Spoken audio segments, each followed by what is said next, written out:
என்னுடைய இருதய கடினத்தின் நிமித்தமாய் பாதிக்கப்படுகிறது யார் தான்? சொல்லுங்க, சத்தமா சொல்லுங்க, சத்தமா சொல்லுங்க. நான் தான் பாதிக்கப்படுவேன். அவங்க என்ன பிரதர் நிம்மதியா கொரட்டை விட்டு தூங்குவாங்க. தூங்காம இருக்கிறது யார் தான்? அவங்க என்ன பிரதர் மூக்கு முட்டை சாப்பிட்டுட்டு போய் படுப்பாங்க. சாப்பிடாம இருக்கிறது யார் தான்? சொல்லுங்க. சிலருக்கெல்லாம் அவ்வளோ சண்டை போட்டுட்டு நிம்மதியா என்ன வரும், அந்த தூக்கம் எப்படி வருதோ நமக்கு தெரியல. சிலர் அவ்வளோ சண்டை போட்டுட்டு வயிறு நிறைய எப்படிதான் சாப்பிட்றாங்களோ தெரியல. ஆனா நம்ம மட்டும் எப்படி உட்காந்துருப்போம் தெரியுமா? ஐயோ,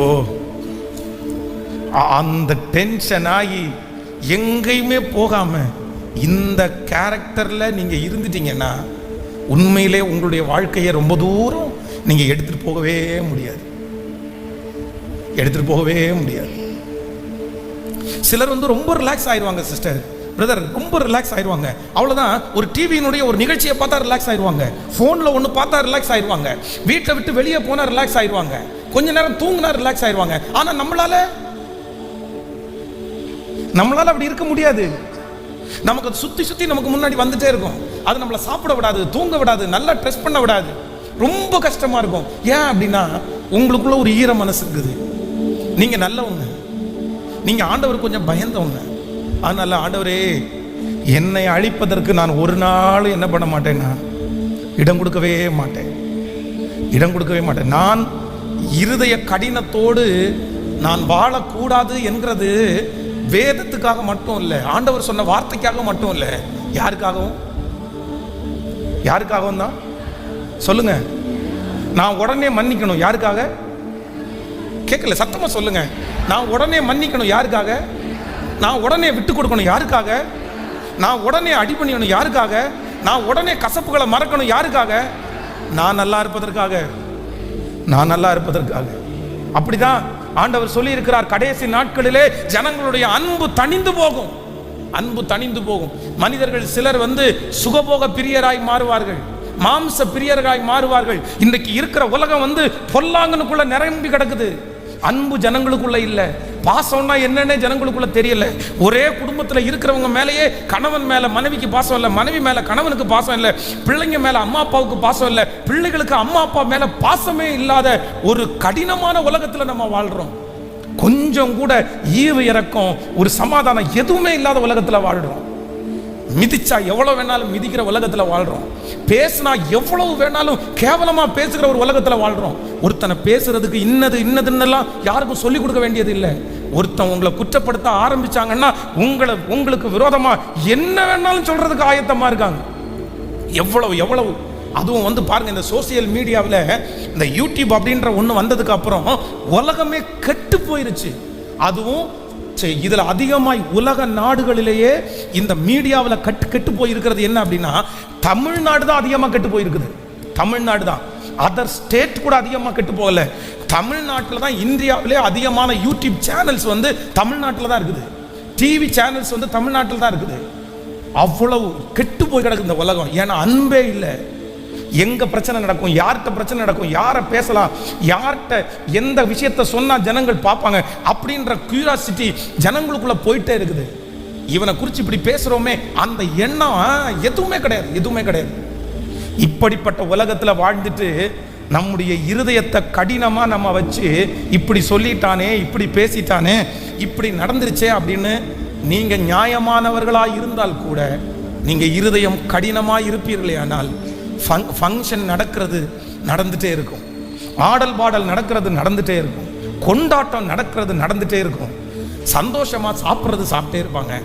ஆனா அந்த வீட்டுக்குள்ளேயே துக்கமா இருந்தது யாரு சொல்லுங்களேன்? மூத்த குமாரன். ஆனா அத்தனை நாள் அந்த வீட்டுக்கு நல்ல பையனா இருந்தவன் யாரு சொல்லுங்க, சத்தமா சொல்லுங்க. கேட்கல? மூத்த குமாரன் தாங்க நல்ல பையன். அப்பாவுடைய சொத்தை தம்பி பிடுங்கி சாப்பிட்டதுக்கு அப்புறம் கூட நீங்க உயிரோடு இருக்க வரைக்கும் நான் உங்கள்கிட்ட வாங்க மாட்டேன்ப்பா அப்படின்னு அப்பாவுடைய சொத்தை பிடுங்காது. ஆனா இன்னைக்கு அவமானத்தைப்பட்டு ஒரு சந்தோஷம் இல்லாம துக்கத்தோட கோபமா ட்ரிக்கரா உட்கார்ந்து இருக்கிறது யாரு ஏன்? நான் நல்லவன் தான், நான் நல்லவன். நான் நல்லவனா இருந்ததுனால, அவன் நல்லவனா இருந்ததுனால தான் அவனுக்குள்ள அந்த மாதிரி ஒரு இருதயம் வந்துச்சு. ஆனா ஆண்டவர் என்ன சொல்றாரு அப்படின்னா, ஆப்போசிட்ல இருக்கிறவங்க தப்பு பண்ணி நீங்க நிரபராதியா இருந்தா கூட உங்களுக்கு என்ன இருதயம் இருக்கக்கூடாதாமா? ஹல்லேலூயா. பிரதர் சிஸ்டர், யாரையோ ஒருத்தரத்துல ஆண்டவர் பேசிட்டு இருக்காரு, மகளே நீ ஒரு தப்புமே பண்ணல, ஆனா நீ தான் சிறுமையை அனுபவிக்கிற. மகனே, நீ ஒரு தப்புமே பண்ணல, ஆனா நீ தான் சிறுமையை அனுபவிக்கிற. எல்லாரும் சந்தோஷமா இருக்காங்க, உன்னை கோவப்படுத்தினவங்க சந்தோஷமா இருக்கிறாங்க, உன் மனசை கஷ்டப்படுத்துறவங்க சந்தோஷமா இருக்கிறாங்க, உன்னை இந்த நிலைமைக்கு ஆளாக்குறவங்க சந்தோஷமா இருக்கிறாங்க. ஆனா ஆண்டவர் வாக்கு கொடுக்கிறாரு, சந்தோஷமா இருக்க வேண்டியவங்க அவங்க இல்ல, நீ தான் சந்தோஷமா இருக்கணும். நீ தான் சந்தோஷமா இருக்கணும். துன்மார்க்கன் சந்தோஷமா இருக்கிறான்ல, உங்களுக்கு விரோதமா பிரச்சனை பண்ண அவங்க சந்தோஷமா இருக்கிறாங்கல்ல, உங்களை இந்த நிலைமைக்கு கொண்டு வந்தவங்க அவங்க சந்தோஷமா இருக்கிறாங்கல்ல. கர்த்தர் வாக்கு கொடுக்கிறாரு, அவனே துன்மார்க்கனே சந்தோஷமா இருக்கும்போது நீங்க ஆண்டவருக்கு பயந்து ஆண்டவரோட வாழ்கிற பிள்ளைங்களாகிய நீங்களும் நானும் மகிழ்ச்சியா இருக்க வேண்டாமா? அப்ப ஏன் அப்படின்னா, என் இருதயத்துக்குள்ள கடினமா நான் நியாயமானவன் எனக்கு இப்படி துரோகம் பண்ணிட்டாங்களேன்னு நீங்க நினைச்சிட்டே இருந்தீங்க அப்படின்னு சொன்னா, உங்க நியாயத்தை கேட்கறதுக்கு இந்த உலகத்துல யாருமே சொல்லுங்க, சத்தமா சொல்லுங்க, உங்க உணர்வுகளை புரிஞ்சு கொள்றதுக்கு இந்த உலகத்துல யாருமே அப்படிதான். எல்லாரும் சொல்லுங்க ஒரு 10 டைம், மனுஷன் அப்படித்தான். கேட்கல? கணவன் அப்படித்தான், மனைவி அப்படித்தான், பிள்ளைகள் அப்படித்தான், ஓனர் அப்படித்தான், நாசியிலே சுவாசம் இருக்கிற எல்லா மனுஷனும். கேட்கல? நல்லா சொல்லுங்க, அப்படித்தான். நான் இருந்தா, நான் கடினமா இருந்தா அது யாருக்கு தான் பாதிப்பு அப்படின்னு சொன்னா, அதுக்கு நான் என்ன சொல்றேன் அப்படின்னு சொன்னா, ஒன்றும் இல்லை, ஒரு அண்டர்ஸ்டாண்டிங் மட்டும் உங்களுக்குள்ள வரட்டும். எல்லாரும் இப்படிதாயா. எனக்கு உண்மையான ஒரே ஒருத்தர் இருக்கிறார். யார் அப்படின்னா சொல்லுங்க, சத்தமா சத்தத்தை உயர்த்தி ஆமேன்னு சொல்லுங்க.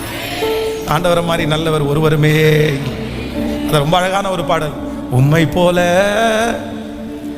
நல்ல தேவன் யாரும் இல்லையே, உம்மை போல வல்ல தேவன் யாரும் இல்லையே, உம்மை போல நல்ல தேவன் யாரும் இல்லையே, இயேசு போல வல்ல தேவன் யாரும் இல்லையே. கைகளை உயர்த்தி, உம்மை போல என்னை காண்கின்ற, உம்மை போல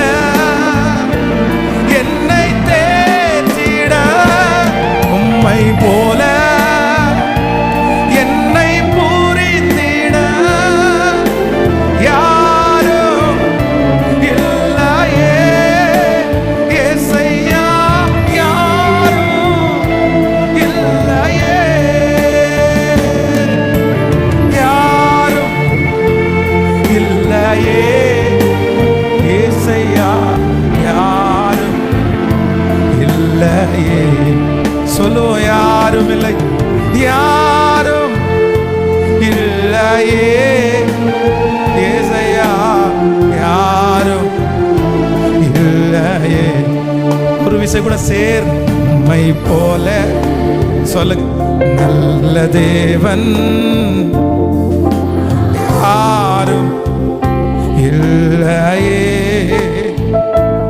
உங்களை போல வல்ல தேவன் யாரும் இல்லையே. சேர்ந்து உம்மை போல என்னை காண்கின்ற, உம்மை போல என்னை தேற்றிட, உம்மை போல என்னை பூரித்திட யாரும் இல்லையே, இயேசையா யாரும் இல்லையே.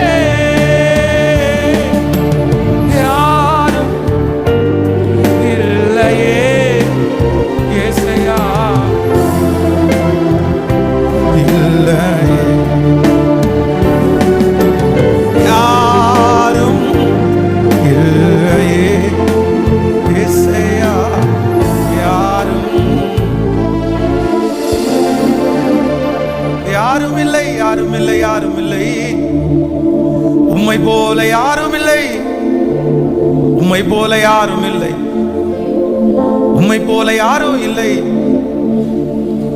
உங்களை போல யாரும் இல்லை. ஹல்லேலூயா, ஆமென். அதனாலதான் ஆண்டவர் சொல்லும் போது என்ன சொல்றாரு அப்படின்னா, சந்தோஷப்படுகிறவர்களோட சேர்ந்து சந்தோஷப்படுங்கள், துக்கப்படுகிறவர்களோடு சேர்ந்து துக்கப்படுங்க. அவ்வளவுதான். இதான் அண்டர்ஸ்டாண்டிங். சிலர் வச்சுக்குவாங்க, சிலர் தூக்கி வீசுவாங்க. ஆனா இந்த மூத்த குமாரனை மாதிரி யாருடைய வாழ்க்கையும் அமைஞ்சிடவே கூடாது.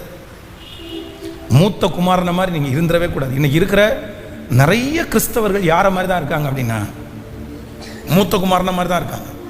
ஒரு தப்பும் பண்ணல, நல்லவங்க, நியாயமானவங்க. ஆனா ரொம்ப பாதிக்கப்படுறது யாரு? ஒரு வீட்டில் ஒரு பையன் சினிமா பைத்தியம், சினிமா பார்க்குறான். அப்பாவா நல்லா சிகரெட் அடிப்பார், இளைய பொண்ணு பிள்ளையா ஃபுல்லாக ஃபோனு உட்காந்துருக்கும். ஆனால் அந்த வீட்டிலையே ஒரே ஒரு அம்மா முட்டி முட்டி முட்டி ஜோம் பண்ணிகிட்டே இருப்பாங்க, அழுது அழுது ஜோம் பண்ணிகிட்டே இருப்பாங்க. பாதி நாள் சாப்பிடாம உபவாசம் இருந்து ஜோம் பண்ணுவாங்க. ஆனால் அந்த வீட்டில் சினிமா பார்க்குற பையன் ஜாலியாக இருக்கான், அவனுக்கு ஒரு நோயும் இல்லை. சிகரெட் அடிக்கிற அந்த ஐயா அவர் பாட்டுக்கு ஜாலியாக இருக்கார், அவருக்கும் ஒன்றும் இல்லை. ஃபோன்லேயே 24 மணி நேரம் உட்காந்துருக்கிற பொண்ணு, அந்த பொண்ணும் ஜாலியாக இருக்குது. அந்த வீட்டிலையே ரொம்ப துக்கமாகி வியாதியா உடஞ்சு போய் படுத்துருக்கிறது யாரு? கேட்கல. இப்போ கேட்குறேன், ஏன் ஏன் ஏன் உலகத்தில் அவங்க சந்தோஷமா, ஆனா சட்டப்படி யார் தான் சந்தோஷமா இருக்கணும் சொல்லுங்க? முட்டி முட்டி ஜெபம் பண்ற அம்மா தானே சந்தோஷமா இருக்கணும், கர்த்தரை தேடுற அம்மா தானே சந்தோஷமா இருக்கணும், உபவாசம் இருக்கிற அம்மா தானே சந்தோஷமா இருக்கணும். நான் நீதியா இருக்கிறேன், கர்த்தரோட நடக்கிறேன், நான் வாழ்றேன். ஆனா என்ன அப்படின்னு சொன்னா, அந்த அந்த காரியங்களை ஏத்துக்க முடியல. அவங்க அப்படி பண்ணும்போது நமக்கு அதான் வேதம் சொல்லுகிறது, பொல்லாதவர்களை குறித்து நீ எரிச்சல், கேட்கல, எரிச்சல் அடையாதே. நியாயக்கேடு செய்யறவங்களை பார்த்து நம்ம எரிச்சல் பட முடியாது, துன்மார்க்கனை பார்த்து நம்ம எரிச்சல் அடைய முடியாது. அது நமக்கு கஷ்டமா தான் இருக்கும். ஐயோ இவ்வளவு கொடுமையா இருக்கிறானே. 2 மிஷினரியை ஐயாவையும் 2 பச்சை குழந்தைகளையும் வண்டிக்குள்ள வச்சு பெட்ரோல் ஊற்றி கொளுத்துறாங்க. கொளுத்திட்டு என்னமோ நான் தான் பாரதத்திற்காக பெரிய ஆள் அப்படின்னு சொல்லிட்டு இருக்காங்க. நான் தான் பாரதத்தில் அப்படி பண்றேன், தேசத்துக்கு அப்படி பண்றேன் அப்படின்னு சொல்லி அவங்களை என்கரேஜ் பண்றவனும் 2 பச்சை குழந்தைகளை பெட்ரோல் ஊற்றி கொல்லும் போது நமக்கு எப்படி இருக்கணும், அவ்வளோ கோபம் வருது. ஆனா ஆண்டவர் என்ன சொல்றாரு அப்படின்னா, பொல்லாதவங்க இந்த உலகத்துல இருக்கிறாங்க, அவங்கள குறித்து நீ என்ன பண்ணாத, எரிச்சல் அடையாத. நம்மளை சுற்றி பொல்லாதவர்கள் இருப்பார்கள், நம்மளை சுற்றி அசுத்தர்கள் இருப்பார்கள். ஆனா நம்ம எப்படி இருக்கணும் அப்படின்னு சொன்னா ஆண்டவர் சொல்றாரு, அப்படிதான். ஆண்டவரே இது எல்லாத்தையும் சகிச்சுட்டு அவ்வளோ பெரிய தெய்வம் கோபப்படாம அவர் எழும்பி நின்னாருன்னா, அவர் ஒரு வார்த்தை சொன்னாருன்னா இவங்க அத்தனை பேர் சாம்பல் ஆயிட மாட்டாங்க. ஆனா ஆண்டவர் எப்படி இருக்கிறாரு? சத்தமா சொல்லுங்க. நீடிய பொறுமையா, அமைதியா. துன்மார்க்கனை பார்க்கிறாரா, அசுத்தனை பார்த்துட்டு இருக்காரா, எல்லாருடைய கண்ணுக்கு தெரியுது. ஆனா கூட அவர் எப்படி இருக்காரு? அமைதியா. சரி போ போ, எவ்வளவு தூரம் போவ, கர்த்தர் விட்டு வச்சிருக்காரு. அப்ப நம்ம என்ன ஆயிடக்கூடாது அப்படின்னு சொன்னா, ஆண்டவரே எனக்கு ஒரு கிருபை, நான் எப்படி இருக்கணும்னா லகுவாய். நான் நம்புறேன், பிரசங்கம் பண்ணும்போதே உங்களுக்கு நான் ஜெபம் பண்றேன். இது நிறைய பேருடைய இருதயத்துக்குள்ள அமருவதற்காய் ஆண்டவருக்கு நன்றி செலுத்துகிறேன். உங்க இருதயத்துக்குள்ள அப்படியே அமருது. ஆண்டவர் உங்களை சுகமாய் வைப்பார். நீங்கள் நிறைய வருடங்கள் வாழ்வீர்கள். இந்த செய்திக்கு பிறகு உங்களுடைய வாழ்க்கை ரொம்ப லகுவாக இருக்கும் என்று நான் நம்புகிறேன். உங்களுடைய குடும்ப வாழ்க்கை லகுவாக இருக்கும், உங்களுடைய சரீரம் லகுவாக இருக்கும், உங்கள் மனசு லகுவாக இருக்கும். கர்த்தர் அதை லகுவாய் மாற்றுகிறதற்காகத்தான் கர்த்தர் இன்றைக்கு உங்களோடு பேசி கொண்டிருக்கிறார். உன்னுடைய இருதயம் கடினப்படவே வேண்டாம். ஒரு லகுவான இருதயத்தை எனக்கு கிருபையாய் தருகிற ஆண்டவர், அவர் நல்லவராய் இருக்கிறார். ஆண்டவரே எனக்கு ஒரு அறிவை தாருங்க, மனுஷன் இப்படித்தான் அப்படின்ற அறிவை எனக்குள்ளே கர்த்தர் கிருபையாய் தருகிறவர். சொல்லுங்க, எல்லாரும் கைகளை மேலே உயர்த்தி ஆண்டவரத்தில் சொல்லுங்க, ஆண்டவரே மனுஷன் இப்படித்தான், மனுஷன் இப்படித்தான், மனிதன் இப்படித்தான். இந்த ஒரு எண்ணத்தை எனக்குள்ள ஹல்லேலூயா அப்படி நான் புரிஞ்சுக்கக்கூடிய ஒரு கிருபையை கர்த்தர் எனக்கு தாருங்க ஆண்டவரே, தாருங்க ஆண்டவரே. கேட்க கேட்க ஆண்டவர் நிறைய பேருக்கு கட்டளை இடுகிறார். ஹல்லேலூயா ஹல்லேலூயா ஹல்லேலூயா ஹல்லேலூயா. கண்கள் நீதிமான்களை நோக்கி பார்க்கிறது. நான் அவமானம் அடைய மாட்டேன், நான் அவமானம் அடைய மாட்டேன். காரணம் நான் உம்முடைய பிள்ளை, நான் உம்முடைய பிள்ளை, நான் உம்முடைய பிள்ளை. ஹல்லேலூயா. கைகளை உயர்த்தி ஆமென் அல்லேலூயா சொல்லு. சவுலை குறித்து வேதம் சொல்லுகிறது, தாவீதின் மேல சவுல் வந்து ரொம்ப இருதய கடினமா இருக்கிறார். ஏன் இருதய கடினமா இருக்கிறார்னா ஒன்னே ஒன்று, தாவீதை குறித்து புகழ்ந்து பாடின பாட்டு சவுலுக்கு பிடிக்கவே இல்லை. ஆனா உண்மையிலே சொல்றேன், இந்த இடத்துல வந்து எருசலேம் குமாரத்திகள் செய்தது 100% தப்பு, 100க்கு 100% தவறு. அது சரியே இல்லை. சவுல் கொண்டது 1000, தாவீது கொண்டது, சவுல் கொண்டது 1000, தாவீது கொண்டது 10000. மனுஷன் பொறுத்த அப்படிதான். இன்னைக்கு பென்ஸ் பாஸ் இங்க நிக்கிறார் அப்படின்னா ஐயோ பென்ஸ் பாஸ், ஐயோ பென்ஸ் பாஸ், ஐயோ பென்ஸ் பாஸ். ஆனா நாளைக்கு வேற ஒருத்தர் வந்து என்ன அவங்க பேரை சொல்லி அவர் இதான் மனுஷன். ஹலோ, இதான் மனுஷன். இப்போ இந்த சவுல் என்ன பண்றார் அப்படின்னு சொன்னா, அதை மனசுலயே வச்சுட்டு அந்த மனசு வந்து என்ன ஆச்சு அப்படின்னு சொன்னா கடினம் ஆயிருச்சு. தாவீதை பார்த்த உடனே அந்த மனசு வந்து இறங்கவே இல்லை. இந்த கடினம் அதிகமாகி அதிகமாகி அதிகமாகி சவுல் வந்து தாவீதை துரத்துறதுலேயே குறியா இருந்தார். ஆனா இந்த தாவீது தனக்கு தெரிஞ்சோ தெரியாமலையோ சவுலுடைய இருதயத்தை இவ்வளோ கடினமாக்கியாச்சு. ஆனா ஒரு பாட்டு பெர்க்மன்சியா பாடியிருக்காரு பாருங்க, படுத்துறங்கி விழித்தெழுவே கர்த்தர் நீர் என்னை ஆதரிக்கின்றி, நீர் என்னை தாங்குவதால் தூங்குவேன் நிம்மதியாய். இங்க பாருங்க, சவுல் ராஜா அரண்மனையில் இருக்கிறான், பஞ்சு மெத்த அவனுக்கு இருக்குது. ஆனா சவுலுக்கு என்ன வரல? கேட்கல. ஏன் தூக்கம் வரல? ஏன் தூக்கம் வரல? மனசுக்குள்ள நிம்மதி இல்லை. இந்த நிம்மதி எப்படி போச்சு? தாவீதா அன்னைக்கு பாடின பாட்டுனால தன்னுடைய இருதயத்துல ஒரு கசப்பை வளர்த்து தன்னுடைய இருதயத்தை கடினமாக்குனதுனால பஞ்சு மெத்த ஆயத்தமா இருக்கு சவுலுக்கு. ஆனா தூக்கம் வரல. ஆனா தாவீதுக்கு சிங்கத்தினுடைய கெபி, எலும்பு கூடு, நாத்தம் அடிக்குது, அங்க மனுஷனுடைய கழிவெல்லாம் இருக்குது. ஆனா அவர் என்ன பண்றாருன்னா, படுத்துறங்கி விழித்தெழுவே. இந்த பாட்டை மட்டும் சவுலுடைய அரண்மனையில பாடுனா சவுலுக்கு இன்னும் கொஞ்சம் கோபம் வருமா வராதா? யார் வேணான்னா தூங்கு, படு, சாப்பிடு. இன்னைக்கு அப்படிதான். இந்த சத்தத்தை கேட்கிற நிறைய சவுல்கள் உலாவி கொண்டே இருக்கிறார்கள். இந்த சவுலுக்கு பஞ்சு மெத்த இருக்குது, ஆனா தூக்கம் வரல. ஆனா எதிரிக்கு ஒண்ணுமே இல்லை, ஆனா அவன் நிம்மதியா படுத்து. சொல்லுங்களேன், எப்படி? இப்ப தப்பு யார் மேல? சவுல் மேலையா தாவீது மேலையா? யார் மேல தவறு? உனக்கு என்னப்பா பிரச்சனை? உனக்கு அதான் 2 பேர் போய் காணிக்கை செலுத்த போறாங்க, காயின் ஆபேல் 2 பேரு. இப்போ ஆண்டவர் வந்து ஆபேலுடைய காணிக்கை ஆண்டவர் அங்கீகரித்தார், காயினுடைய காணிக்கை ஆண்டவர் அங்கீகரிக்கலன்றது மட்டும்தான். அப்படின்னா அந்த டெஸ்ட்ல அவன் வின் பண்ணல, அவ்வளவுதான். ஆண்டவர் என்ன சொல்றாரு அப்படின்னா, நீ நன்மை செய்தால் உனக்கு, அப்படின்னா எப்ப நீ விவசாயம் பண்ற உனக்கு எப்பவும் கிடைக்கிறது மாதிரி 100க்கு 100 பலன்.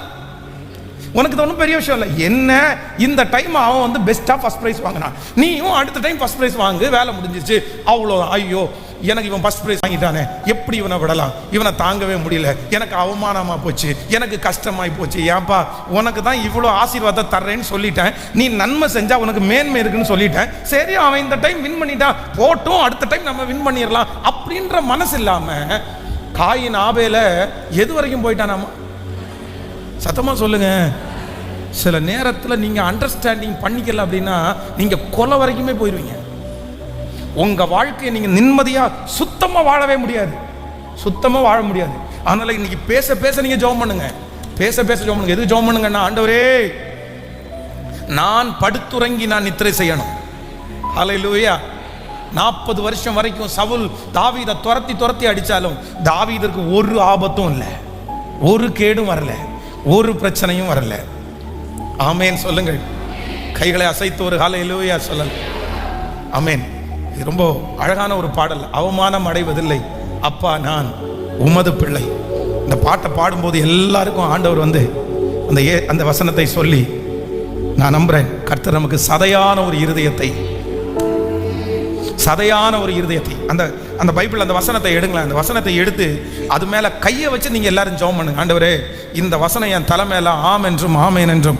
எசேக்கியேல் 36 வசனம், உங்களுக்கு நவமான இருதயத்தை கொடுத்து உங்கள் உள்ளத்திலே புதிதான ஆவியை கட்டளையிட்டு கல்லான இருதயத்தை உங்கள் மாம்சத்திலிருந்து எடுத்து போட்டு சதையான இருதயத்தை உங்களுக்கு கொடுப்பேன். இன்னொரு விசை, உங்களுக்கு நவமான இருதயத்தை கொடுத்து உங்கள் உள்ளத்திலே புதிதான ஆவியை கட்டளையிட்டு கல்லான இருதயத்தை உங்கள் மாம்சத்திலிருந்து எடுத்து போட்டு சதையான இருதயத்தை உங்களுக்கு கொடுப்பேன். ஹல்லேலூயா.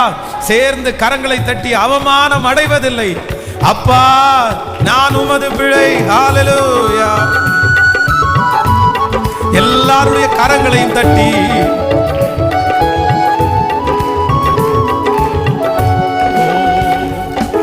கண்கள் நீதிமானை பார்க்கின்றன, செவிகள் மன்றாட்டை கேட்கின்றன.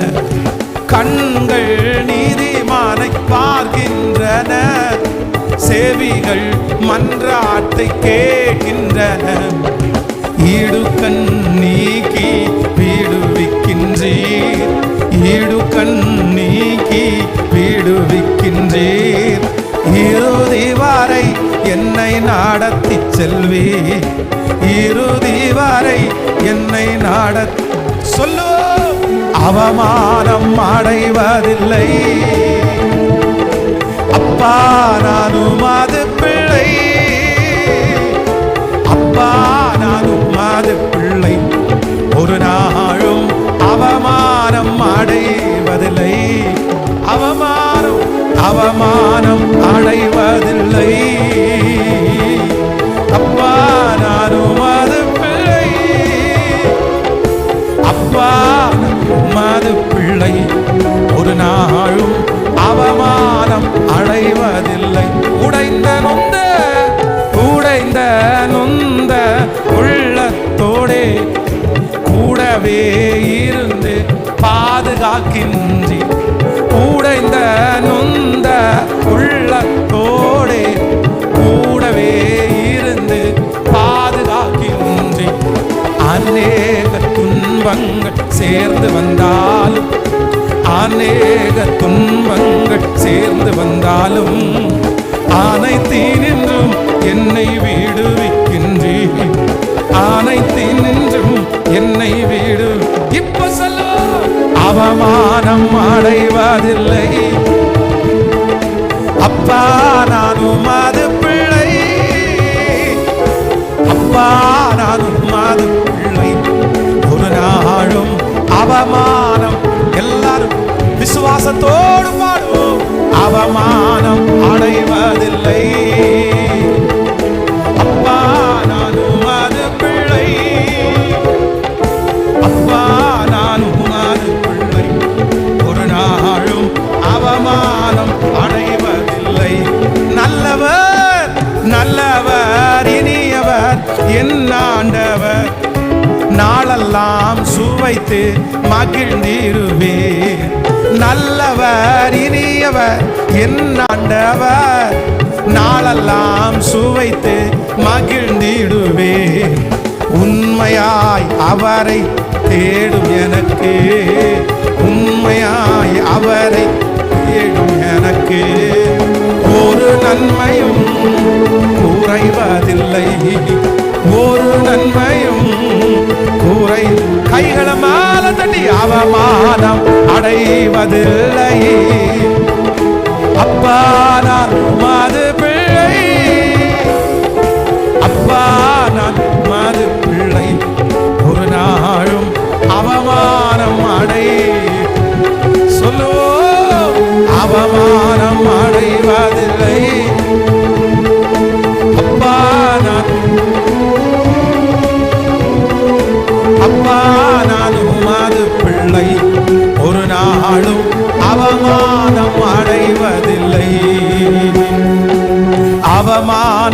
அடைவதில்லை.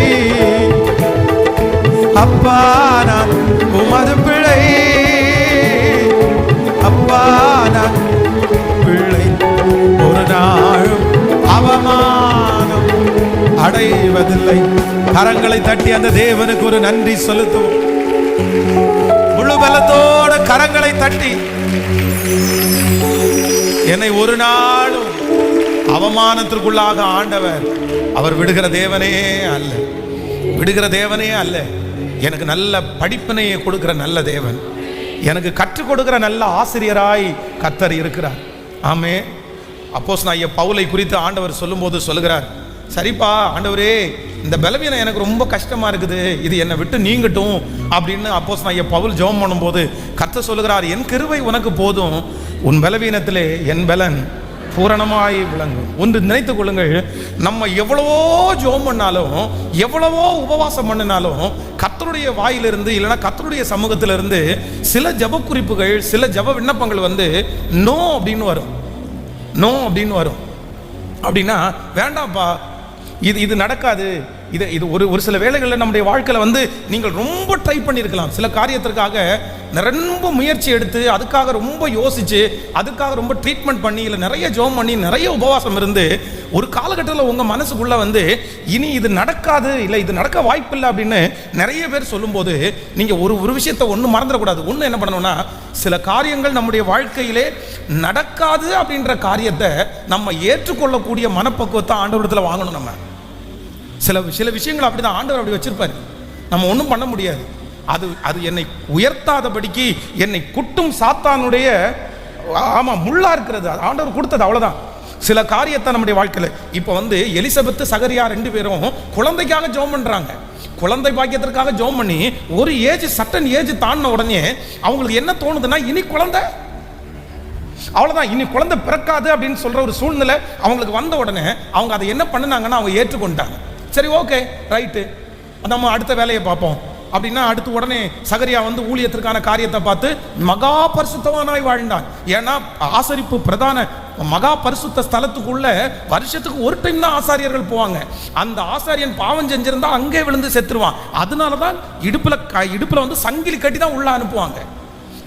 அப்போ தன்னுடைய ஜெபம் கேட்கப்படவில்லை, ஆண்டவர் நோ அப்படின்னு சொல்லிட்டார் அப்படின்னு நினைச்சிட்டு நடக்காதுன்னு உடனே அப்செட் ஆயிரல, நடக்காதுன்னு உடனே ஆண்டவரை மறந்துடல, நடக்காதுன்ற உடனே வந்து பாவத்தை செய்ய போல. நம்ம நிறைய பேர் சில காரியங்கள்ட்ட ஜெபம் பண்ணிட்டே இருப்போம், ஆனால் ஒரு காலகட்டத்தில் நடக்காதுன்னு வரும்போது நம்ம நிறைய பேர் பின்மாறிடுவோம், நிறைய பேர் பின்வாங்குவோம், நிறைய பேர் ஜெபத்தை மறந்துடுவோம், நிறைய பேர் விசுவாசம் மறந்துடுவோம். இல்லை, நடக்காத நிறைய காரியத்தை நமக்கு என்ன ஆண்டவர் பலன் தரணும்னா, ஏற்றுக்கொள்ளக்கூடிய பலன் தரணும். ஏற்றுக்கொள்ள. அதான் தாவீது வந்து தனக்கு பிறந்த குழந்தை இறந்து போயிட்டு செத்து போயிருச்சு, உயிரோடு இருக்கும்போது அந்த குழந்தைக்காக உபவாசம் பண்ணி அழுதார். ஆனா மரிச்சுன்னு தெரிஞ்ச உடனே எல்லாத்தையும் கேட்கறாரு, சாப்பாடை கொடுங்கப்பா. சாப்பிட்டுட்டு அவங்க கேட்கறாங்க, என்ன ஆச்சரியமா இருக்குது, உயிரோடு இருக்கும்போது உபவாசம் பண்ணி அழுதிங்க, செத்து போயிருச்சுன்னு சொன்ன உடனே சாப்பாடு கேட்கறீங்க. அவர் சொல்றாரு, எப்பா பிள்ளை உயிரோடு இருக்கும்போது பிள்ளை பிழைக்கும்னு சொல்லி ஜெபம் பண்ணேன், ஆனா பிள்ளை இப்ப இறந்து போயிருச்சு, நான் அதனிடத்திற்கு போவேனே இல்லாமல் அது என்னிடத்திற்கு. இந்த சத்தத்தை கேட்குற நீங்க ஒன்றும் தீர்மானம் எடுங்க. சில காரியங்கள் ஆண்டவர் வந்து தாமதம் பண்றாரா, இல்லை அப்படின்னா உங்களை சுத்தி இருக்கிற நிறைய பேர் இது நடக்காது அப்படின்ற ஒரு சூழ்நிலைக்கு வந்திருக்கிறாங்களா, நீங்க ஒன்று சொல்லுங்க, ஆண்டவரே ஏற்றுக்கொள்ளக்கூடிய மனப்பக்குவத்தை எனக்கு. ஆனா நிச்சயமாகவே முடிவு உண்டு, உங்களுடைய நம்பிக்கை வீண் போகாது. தேவரீர் சகலத்தையும் செய்ய வல்லவர், அவர் செய்ய நினைத்தது ஒன்றும் தடைபடாது. ஆனா உங்க மனசுக்கு என்ன வேணும் அப்படின்னா, சில காரியத்தை ஆண்டவர் நோ அப்படின்னு சொல்லும்போது அதை மனசார என்ன பண்ணணும், நம்ம சொல்லுங்க எல்லாருமே ஏற்றுக்கொள்ளணும், அந்த சூழ்நிலையை ஏற்றுக்கொள்ளணும். சில அம்மா, சில பிரதர்ஸ் சிஸ்டர்ஸ் வந்து இப்போ வந்து நிறைய குழந்தைகள் வந்து பார்த்தீங்க அப்படின்னு சொன்னால் ரொம்ப வித்தியாசமான குழந்தைகள் இருக்கிறார்கள். சில குழந்தைகள் நார்மலாக இல்லை, அந்த குழந்தைகள் எல்லாரும் மாதிரி ஓடுறதில்லை, அந்த குழந்தைங்க எல்லாரும் மாதிரி பேசுறதில்ல, அந்த குழந்தைங்க எல்லாரும் மாதிரி படிக்க வைக்கிறது இல்லை. நிறைய குடும்பங்களில் பார்த்துக்கிறேன், இந்த குழந்தைய பார்த்து பார்த்து பார்த்து பார்த்து அப்படியே அழுது அழுது அழுது தங்களுடைய 2 பேருடைய வாழ்க்கையும் அவங்க நிறைய பேர் ஒன்றும் இல்லாமல் போக பண்ணுறதை நான் பார்க்குறேன். அவங்களுக்கு ஒரு மன அழுத்தத்தில் உள்ள குழந்தையோ இல்லைன்னா ஒரு ஹைப்பர் ஆக்டிவ் உள்ள ஒரு குழந்தையோ கிடச்சிச்சுன்னா நிறைய பெற்றோர்கள் அப்படியே உட்கார்ந்துடுறாங்க. அந்த ஒரு குழந்தைய சரி செய்யாததுனால, அந்த ஒரு குழந்தை சரியா பிறக்காததுனால அவ்வளவுதான், அவங்களுடைய ஃபியூச்சரே ஸ்பாயில் ஆயிருது, அவங்களுடைய விஷன் எல்லாம் மூடப்பட்டிருக்கிறது. ஆண்டவருடைய பிள்ளைகள் ஒன்று நினைத்துக் கொள்ளுங்கள், ஒரு காரியம் நடக்கல அப்படின்றதுக்காக உங்களுடைய எதிர்காலம் பாதிக்கப்படக்கூடாது, உங்க தரிசனம் தடையாய் நின்றக்கூடாது, உங்களுடைய லட்சியம் தடையாய் நின்றக்கூடாது. நான் நம்புகிறேன், நடக்காத காரியத்தை ஏற்றுக்கொள்ளுங்கள், ஆனால் உங்கள் தரிசனத்துக்கு நேராக ஓடுங்கள். அந்த காரியத்திலே உங்களுக்கு வெற்றி கிடைக்காவிட்டாலும் அதைவிட 10 காரியத்திலே உங்களுக்கு வெற்றியை கொடுத்து அந்த காரியத்தையும் மனதிலே ஏற்றுக்கொள்ளக்கூடிய மனப்பக்குவத்தை ஆண்டவர் தருகிறதற்கு வல்லவராய் இருக்கிறார். நீங்க ஜெபம் பண்ணுங்க, ஆண்டவரே ஏற்றுக்கொள்ளக்கூடிய கிருபை தாங்க ஆண்டவரே, ஏற்றுக்கொள்ளக்கூடிய தோல்விகளை ஏற்றுக்கொள்ளக்கூடிய மனப்பான்மை தாங்க ஆண்டவரே, அவமானங்களை ஏற்றுக்கொள்ளக்கூடிய மனப்பான்மையை தாங்க ஆண்டவரே, சூழ்நிலைகளை ஏற்றுக்கொள்ளக்கூடிய மனப்பான்மையை தாங்க ஆண்டவரே. சில காரியத்திற்காக விடாப்பிடியா ஜெபம் பண்ணுங்க. நல்ல ஆண்டவரே, நீர் என்னை ஸ்திரப்படுத்துகிற வரைக்கும் உங்களை விட மாட்டேன்னு ஜெபம் பண்ணுங்க. ஆனா சில காரியத்திற்கு ஆண்டவர் வந்து நீ விட்டுரு, இந்த காரியத்தை குறித்து நீ பேசாத, இனி நீ ஜெபம் பண்ணாத அப்படின்னு ஆண்டவர் ஒரு சில காரியத்தை குறித்து உங்களுக்கு சொல்றாருன்னா, அதுலயே சுத்தி சுத்தி அதுக்கு பின்னாடியே வந்து உங்க மனசை போட்டு அங்கேயே அழிச்சிராதபடி, உங்க தரிசனத்தை அங்கேயே அழிச்சிராதபடி, ஆண்டவரே இதை ஏற்றுக்கொண்டு முன்னேறக்கூடிய ஒரு பாக்கியத்தை கர்த்தர் உங்களுக்கு கிருபையாய் தருவதற்கு கர்த்தர் வல்லவராய் இருக்கிறார். ஆமென். எத்தனை பேர் ஆமோதிக்கிறீர்கள்? ஆண்டவர் இங்கே இருக்கிற நிறைய பேரை கர்த்தர் தட்டி எழுப்பி தட்டி கொடுத்து கர்த்தர் வாக்கு கொடுக்கிறார். நிச்சயமாகவே முடிவு உண்டு, உன் நம்பிக்கை வீண் போகாது. நீ ஏற்றுக்கொள்ளுவாய் ஆனால், ஏற்றுக்கொள்ளுவீர்களே ஆனால் கர்த்தர் உங்களுக்கு ஏசேக்கு முடிந்தாலும் சித்னா முடிந்தாலும் உங்களுக்காக ஒரு ரகபோத்தை கர்த்தர் உங்களுக்கு தருவதற்கு வல்லவராய் இருக்கிறார். ஆமென். ஆண்டவரே, எனக்கு நடக்காததை எனக்கு ஏற்றுக்கொள்ளக்கூடிய மனப்பக்குவத்தை கர்த்தர் எனக்கு தருவீராக. ஆமென். இந்த ஏற்றுக்கொள்கிற மனசுன்ற ஒன்று இருக்கு பாருங்களேன். எப்படி ஒரு கடினமான இருதயம் நமக்குள்ள இருக்கக்கூடாதோ அதே போல இந்த ஏற்றுக்கொள்ளுகிற மனசு அப்படின்றது வந்து பெரிய மனசு, பெரிய மனசு, மெச்சூர்டு அதுதான், தலைமைத்துவம் அதுதான். ஒரு ஒரு மனுஷன் வந்து வளர்ந்துருக்கிறான் அப்படின்றதுக்கு ஆதாரம் எதில் இருக்குது அப்படின்னு சொன்னால் அவங்க ஏற்றுக்கொள்கிறாங்க பாருங்க, அதில் தான் இருக்குது. ஏற்றுக்கொள்கிறாங்க, அதில் தான் இருக்குது. சிலர் வந்து ரொம்ப வந்து மனசில் பாதிக்கப்பட்டு ரொம்ப சிக்காக இருக்கிறதுக்கு காரணம் என்ன அப்படின்னு சொன்னால் அவங்களுடைய விசுவாசம் கரெக்டு தான், அவங்க நம்புகிற நம்பிக்கை கரெக்டு. ஆனால் இவ்வளோ நம்புகிறோம், இவ்வளோ ஜெபம் பண்ணுறோம், இவ்வளோ ஃபாஸ்டிங் போகிறோம், ஆனால் அது என்ன பண்ணலை, அது கைகூடி வரலை, அது நடக்கலை. நம்ம என்னென்ன பண்ண, நான் என்ன சொல்கிறேன் அப்படின்னு சொன்னால், நம்ம இவ்வளோ தூரம் ஜெபம் பண்ணியும் அது நடக்கலை அப்படின்னும் போது அது யார் சித்தம்? அது யார் சித்தம்? அன்றியும் அவருடைய தீர்மானத்தின்படி அழைக்கப்பட்டவர்களாகி தேவனிடத்தில் அன்பு கூறுகிறவர்களுக்கு சகலமும் நன்மைக்கு ஏதுவாய் நடக்கிறது. இது வந்து ஏற்றுக்கொள்ளுகிறதுல தான் இருக்கே தவிர அந்த ஆசீர்வாதத்தில் இல்லை. தானியேலுடைய நண்பர்கள் இருக்கிறார்கள், அந்த இடத்துல வந்து ஒரு போட்டி நடக்குது. என்னன்னா 10 நாள் வந்து உங்களுக்கு சாப்பாடு தர்றோம்ப்பா. இந்த 10 நாட்களும் ஆப்போசிட்ல இருக்கிறவங்களுக்கு பார்த்தீங்கன்னா ராஜாவினிடத்திலிருந்து போகிற சாப்பாடு. ஆனால் இவங்க என்ன சொல்றாங்கன்னா, அது வந்து விக்கிரகத்துக்கு முன்னாடி வச்ச சாப்பாடு, நாங்கள் சாப்பிட மாட்டோம், அதனால எங்களுக்கு என்ன கொடுங்க, வெறும் காய்கறி கீரை அந்த மாதிரி கொடுங்க, பருப்பு தண்ணி அந்த மாதிரி கொடுங்க அப்படின்றாங்க. ஆனால் அந்த அந்த விசாரிக்கிற அந்த மனுஷன் சொல்கிறான், எப்பா இந்த 10 நாள் நான் உங்களை டெஸ்ட் பண்ணி பார்க்குறேன், என்னன்னா ஒருவேளை நீங்கள் மெலிஞ்சிருந்தீங்கன்னா எனக்கு எங்கேருந்து ப்ராப்ளம் வரும், எனக்கு ராஜாவிடத்துலேருந்து ப்ராப்ளம் வரும், அதனால எனக்கு என்னமோ நான்வெஜ் சாப்பிட்றதுக்கும் காய்கறி சாப்பிட்றதுக்கும் உடம்புல என்ன வரும், நம்மளே அப்படிதாங்க. காய்கறி சாப்பிட்டா பார்த்தீங்கன்னா உடம்பு மெலியும், ஆனால் நான்வெஜ் சாப்பிட்டா அது நேச்சர், அது உடம்பு நிறைய சாப்பிட்டா கண்டிப்பாக ஏறத்தான் செய்யும், இதுதான் வரைமுறை. ஆனால் அவங்க எடுத்த தீர்மானத்தின்படி வேதம் சொல்லுது, 10 நாள் சென்ற பின்பு ராஜ போஜனத்தை புசித்த எல்லா வாலிபர்களை பார்க்கிலும் அவர்கள் முகம் களை உள்ளதாயும் சரீரம் புஷ்டி உள்ளதாயும் காணப்பட்டது. அப்போ ஆண்டவர் உங்களுக்கும் எனக்கும் ஒன்று செய்யணும்னு நினைச்சார் அப்படின்னு சொன்னா அது எப்பேற்பட்டதா இருந்தாலும் கர்த்தர் செய்கிறதற்கு வல்லவராக இருக்கிறார். அதற்காக பிரியாணி சாப்பிட்டா மட்டும்தான் எனக்கு உடம்பு ஏறும், நான்வெஜ் சாப்பிட்டா மட்டும்தான் எனக்கு உடம்பு ஏறும் அப்படின்னு எல்லாம் அர்த்தம் கிடையாது. நான் வந்து வெறும் மரக்கறி கீரையை சாப்பிட்டாலே எனக்கு உடம்பு புஷ்டியாக தான் இருக்கும். அப்படின்னா நீ சிலர் என்ன நினைப்பாங்க அப்படின்னா, இது இல்லைன்னா நான் இல்லை, இது இல்லைன்னா என் வாழ்க்கையே முடிஞ்சிருச்சு, இது இல்லாத வாழ்க்கையை நான் நினைச்சு பார்க்கவே முடியாது, எனக்கு இந்த விஷயத்துல அற்புதம் நடந்தே ஆகணும், இது கிடைச்சே ஆகணும், இது கிடைக்கலன்னா நான் வெட்கப்பட்டு போயிடுவேன் அப்படின்னு உங்க மனசுக்குள்ள ஏதாவது இருக்குமானால் ஆண்டவர் என்ன சொல்றாரு அப்படின்னு சொன்னா, அது இல்லைன்னாலும் நீ வெற்றியா வாழ முடியும், அது இருந்தாலும் நீ வெற்றியா வாழ முடியும். ஒரு காலகட்டத்தில் ஆண்டவருடைய பிள்ளைகளுக்கு சில காரியத்திற்கு ஆண்டவர் நோ சொல்லும்போது நீங்க என்ன பண்ணணும் அப்படின்னு சொன்னா, ஏற்றுக்கொள்ளணும். ஏற்றுக்கொள்ளுகிற மனசு உங்களுக்கு வரல அப்படின்னா நீங்க சுகமாய் வாழ முடியாது. ஹல்லேலூயா, ஆமென். ஸோ மூன்று காரியத்தை, ஒன்று ஃபர்ஸ்ட் நம்பர் 1, ஆண்டவர் நம்மோடு பேசினார். நமக்கு கடினமான இருதயம் நமக்கு என்ன செய்யக்கூடாது, இருக்கக்கூடாது. இந்த கடினமான இருதயத்தினால் உண்டாகும் ஆபத்தை குறித்து ஆண்டவர் நம்மோட பேசி கொண்டிருக்கிறார். நம்பர் 3, மூன்றாவது ஒன்றை மட்டும் வாசிச்சு நான் உங்களுக்காக எல்லாருக்காக ஜெபித்து முடிக்கிறதுக்கு நான் ஆசைப்படுகிறேன். வேதத்தில் நீங்கள் எடுப்பீர்களே ஆனால் நினிவே பட்டணத்திற்காக ஆண்டவர் தீர்க்கதரிசியாகிய யோனாவை அனுப்புகிறார். யோனாவின் தீர்க்கதரிசன புஸ்தகம். ஸோ 1வது அதிகாரத்தினுடைய 6வது வசனத்திலிருந்து ஒரு சில வசனத்தை வாசிக்கலாமா? 1வது அதிகாரம் 6வது வசனத்திலிருந்து வாசிக்கலாம். அப்பொழுது மாலுமி அவனிடத்தில் நீ நித்திரை பண்ணுகிறது என்ன? எழுந்திருந்து உன் தேவனை நோக்கி வேண்டிக் கொள், நாம் அழிந்து போகாதபடிக்கு சுவாமி ஒருவேளை நம்மை நினைத்தருளுவார் என்றார். அவர்கள் யார் நிமித்தம் இந்த ஆபத்து நமக்கு நேரிட்டது என்று நாம் அறியும்படி சீட்டு போடுவோம் வாருங்கள் என்று ஒருவரோடு ஒருவர் சொல்லிக்கொண்டு சீட்டு போட்டார்கள். யோனாவின் பேரிலே சீட். அப்பொழுது அவர்கள் அவனை நோக்கி, யார் நிமித்தம் இந்த ஆபத்து வந்தது?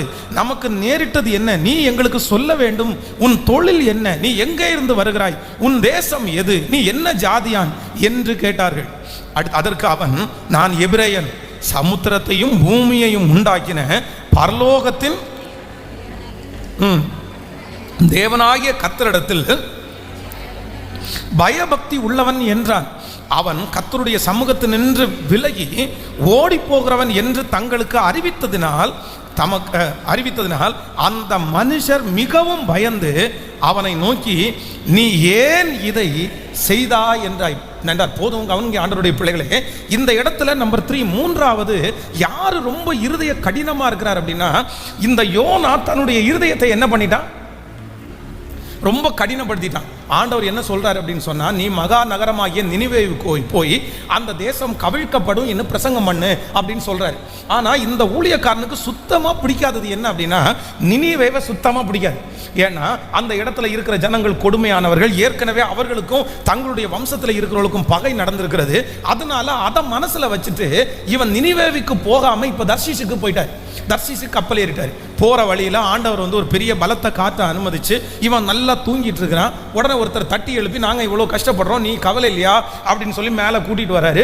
சரி, இந்த பிரச்சனை யாரால வந்துச்சு? சீட்டு போடுவோம்னு சொன்ன உடனே சீட்டு போட்டு பார்த்தா சீட்டு இவன் பேர்ல விழுந்துச்சு. எப்பா நீ யாருப்பா, எங்க இருந்துப்பா வர்ற, உன்னுடைய தொழில் என்னன்னு சொன்ன உடனே இவன் சொல்றான், வானத்தையும் பூமியையும் சமுத்திரத்தையும் படைத்த ஆண்டவருக்கு நான் பக்தி வைராக்கியம் உள்ளவன், நான் ஆண்டவருடைய ஊழியக்காரன் அப்படின்னு சொன்ன உடனே, ஏப்பா இப்படி செஞ்ச?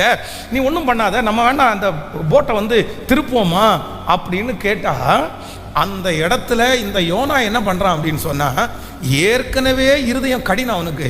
அதற்கு யோனா, நீங்கள் என்னை எடுத்து சமுத்திரத்திலே போட்டு விடுங்கள், அப்பொழுது சமுத்திரம் உங்களுக்கு அமர்ந்திருக்கும், என் நிமித்தம் இந்த பெரிய கொந்தளிப்பு உங்கள் மேல் வந்தது என்பதை நான் அறிவேன். கவனிங்க, இருதய கடினம் இந்த மனுஷனை எங்க கொண்டு போய் விட்டுச்சு அப்படின்னு சொன்னா, என்னை தூக்கி எங்க போடுங்க? ஹலோ, நான் செத்தா கூட சாவேன், ஆனா நான் என்ன பண்ண மாட்டேன்னா, நான் சிரிக்க மாட்டேன். நான் செத்தா கூட சாவேன், நான் சந்தோஷமா இருக்க மாட்டேன். நான் செத்தா கூட சாவேன்.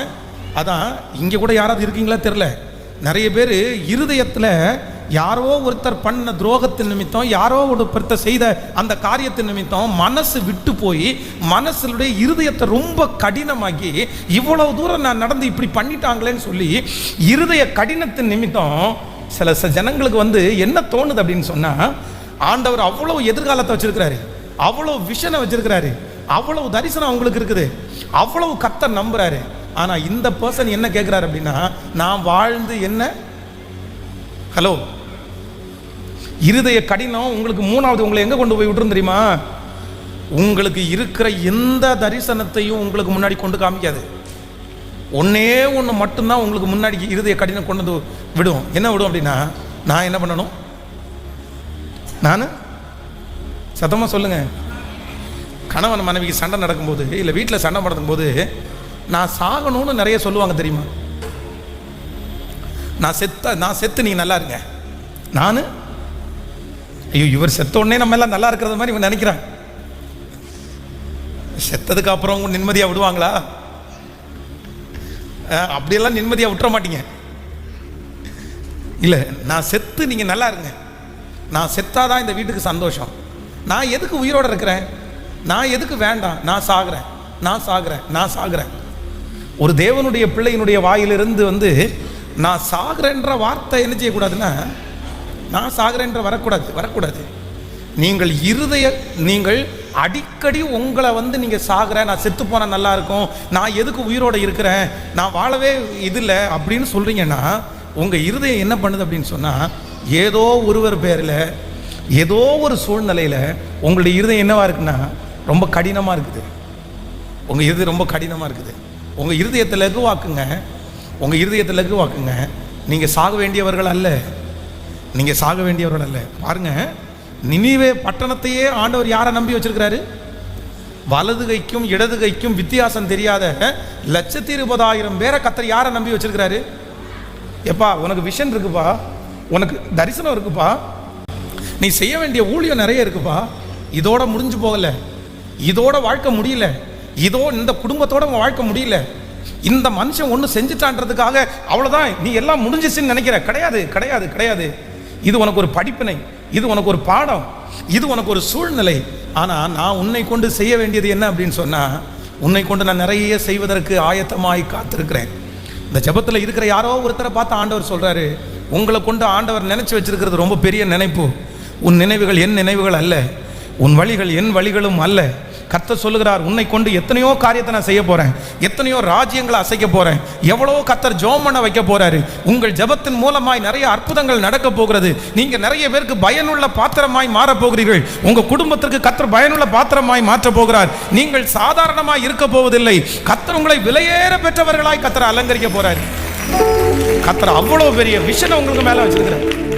ஆனா நீங்க என்ன சொல்றீங்க அப்படின்னு சொன்னா, உங்க இருதயம் என்னமாச்சு அப்படின்னு சொன்னா அப்படியே கடினமாச்சு. எதுக்கு கடினமாச்சுன்னா, இதுகளுக்கெல்லாம் என்ன செஞ்சு என்ன பிரயோஜனம், இதுகளெல்லாம் இப்படி பார்த்து என்ன பிரயோஜனம், நன்றி இல்லாததுங்க, இதுங்கெல்லாம் புத்தி இல்லாததுங்க, இதுங்கெல்லாம் அறிவில்லாததுங்க, இதுங்களுக்கெல்லாம் நெஞ்சில் ஈரமே இல்லாததுங்க, இதுங்களுக்கெல்லாம் ஒன்றுமே இல்லை. வாயை திறந்தா நிறைய பேருக்கு பேச்சே அதுதான். நிறைய பிள்ளைகள் வந்து இப்போ சொல்லியிருக்கிறத கேட்குறேன். நிறைய பிள்ளைகளிடத்துல அம்மா அப்பா வந்து என்ன சொல்லுவாங்கன்னா, நான் எவ்வளவு கஷ்டப்பட்டு உன்னை பார்க்குறேன் தெரியுமா அப்படின்னு சொல்லுவாங்க. ஆனால் பிள்ளைங்க திருப்பி என்ன சொல்லுவாங்க தெரியுமா, நீ எதுக்கு என்ன கஷ்டப்பட்டு பார்க்குற? ஹலோ, நீ எதுக்கு? உடனே நமக்கு ஒரு கோபம் வரும் பாருங்களேன். அடுத்த வார்த்தை நம்ம என்ன சொல்லுவோம் தெரியுமா, இதுங்களுக்கெல்லாம் நன்றியே, இதுக்கெல்லாம் பிசாசுங்க, இதுகளுக்கெல்லாம் ஒரு நன்றி இருக்காது. நான்லாம் எவ்வளோ வயிற்ற கட்டி வாயை கட்டி இப்படி பண்ணுறேன், நன்றி இல்லாத ஜென்மங்க, இதெல்லாம் நாம் செத்து போனால் கூட எடுத்து புதைக்காது. எத்தனை வார்த்தை. காரணம் என்ன அப்படின்னு சொன்னால், சிலருக்கு உதவி செய்து அவர்களுடைய சமூகத்திலிருந்து நமக்கு ரிட்டர்ன் வந்து சரியாக வராத போது நம்முடைய இருதயம் என்ன ஆகுது சொல்லுங்களேன். நிறைய சிஸ்டர்ஸனுடைய இருதயம் கடினமாக இருக்கிறத எங்கே கண்டுபிடிக்கலாம் தெரியுமா? கிச்சனில் எழும்புற சத்தத்தை வச்சு கண்டுபிடிக்கலாம். ரசத்தை பண்ணி தொலைஞ்சு, சிக்கன் குழம்பை வச்சு தொலைஞ்சு, 9 மணிக்கு சிக்கனை எடுத்துட்டு வந்து அப்படியே செஞ்சு கொடுத்துட்டாலும், நிறைய பேர் நீங்கள் சிரிக்கிறத பார்த்தா, என்ன பாஸ்டர் வீட்டுக்கு பக்கத்தில் ஏதாவது கேமரா தான் வச்சுருக்கீங்களா அப்படின்ற மாதிரி இருக்குது. நிறைய பேருடைய இது உப்பு கொஞ்சம் அதிகமாக இருக்குது அப்படின்னு கேட்டால், ஆமாம் செத்து தொலைய வேண்டியது தானே, நான் என்ன பண்ணுறது? இப்போ உப்பு அதிகமாக இருந்தால் என்ன ஆமா? ஆமாம், மனுஷனுக்கு வாழவே வழி இல்லையாமா, உப்பு ஜாஸ்தியாகி போச்சாமா. அப்படியே எரிச்சல். காரணம் என்ன அப்படின்னா, உள்ளுக்குள்ளே என்ன ஆச்சுன்னா, இந்த இருதயம் என்னவா இருக்குன்னா கடினமா இருக்குது. இல்லை இல்லை இல்லை இல்லை, என் பிள்ளைகளுக்கு செய்ய வேண்டியது என்னுடைய டியூட்டி, என் பிள்ளைகளை பார்க்க வேண்டியது என்னுடைய கடமை, அவ்வளோதான். என்னுடைய ஃபேமிலியை பார்க்க வேண்டியது என்னுடைய கடமை, என் கையில் ஆண்டவர் கொடுத்துருக்கிற பொறுப்பு. ஓகே, அப்படிதான் இருப்பாங்க, அப்படிதான் இருப்பாங்க. பிள்ளைங்கன்னா அப்படிதான் இருப்பாங்க. வளர்ந்ததுக்கு அப்புறம் சரியாயிருவாங்க. அவங்க அப்பா ஆகும்போது தான் தெரியும், அவங்க அம்மா ஆகும்போது இந்த அண்டர்ஸ்டாண்டிங் அவங்களுக்கு வந்துடும், அவங்க ஒரு மெச்சூர்ட் ஆகும்போது இந்த அண்டர்ஸ்டாண்டிங் அவங்களுக்கு வந்துடும், அந்த அண்டர்ஸ்டாண்டிங்கை கர்த்தர் அவங்களுக்கு தந்துருவாரு அப்படின்னு மனசார நம்ம நினைச்சாதான் நம் மூலமாய் நம்முடைய குடும்பம் ஆசீர்வதிக்கப்படும்.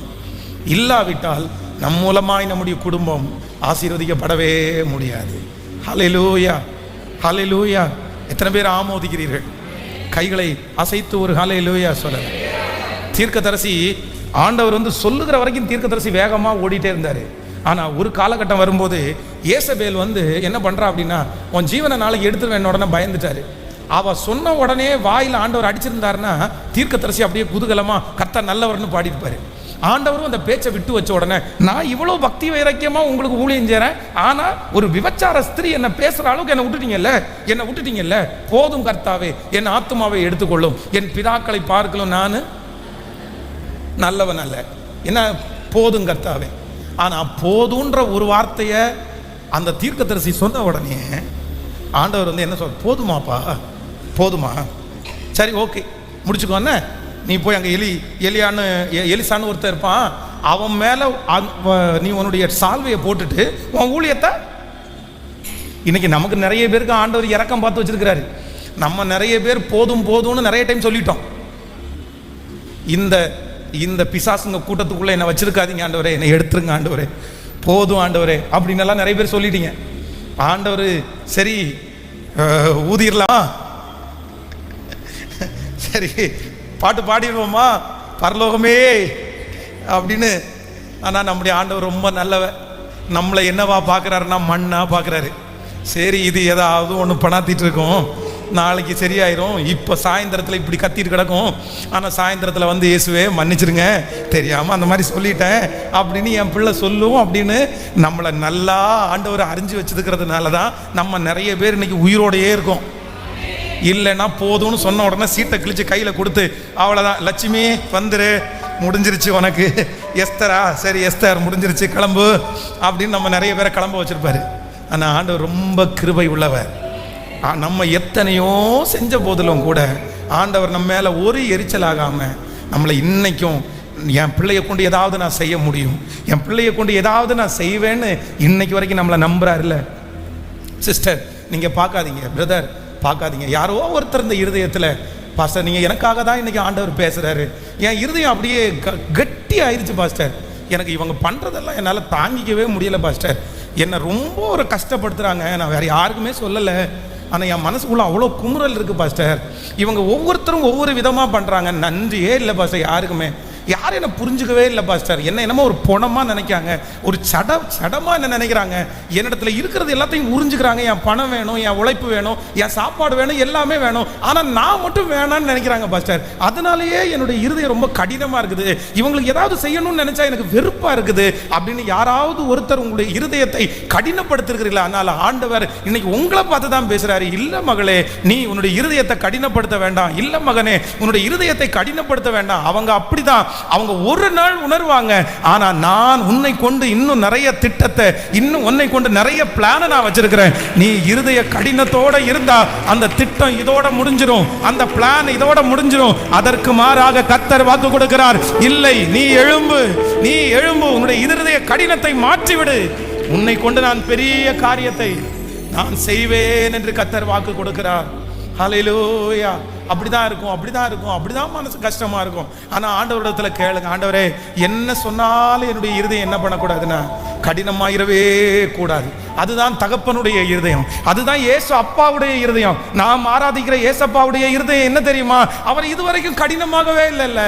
அவருடைய இருதயம் கடினமாயிருச்சுன்னா இன்னைக்கு ரட்சிப்பு இல்லை, அவருடைய இருதயம் கடினமாயிருச்சுன்னா இன்னைக்கு ஞானஸ்நானமே இல்லை. அவர் எவ்வளோ தீமை நம்ம செஞ்சிருக்கிறோம், எவ்வளோ அக்கிரமம் நம்ம செஞ்சிருக்கிறோம், எத்தனை கீழ்ப்படியாம நம்ம போயிருக்கிறோம், எவ்வளவு அவரை வருத்தப்படுத்தி இருக்கிறோம். அவர் நமக்கு செஞ்சது எவ்வளவு செஞ்சார். நம்ம எல்லாம் இதுக்கு ஒர்த்தான ஆளா? நம்ம எல்லாம் இதுக்கு ஒருத்தான பர்சனா கிடையவே கிடையாது.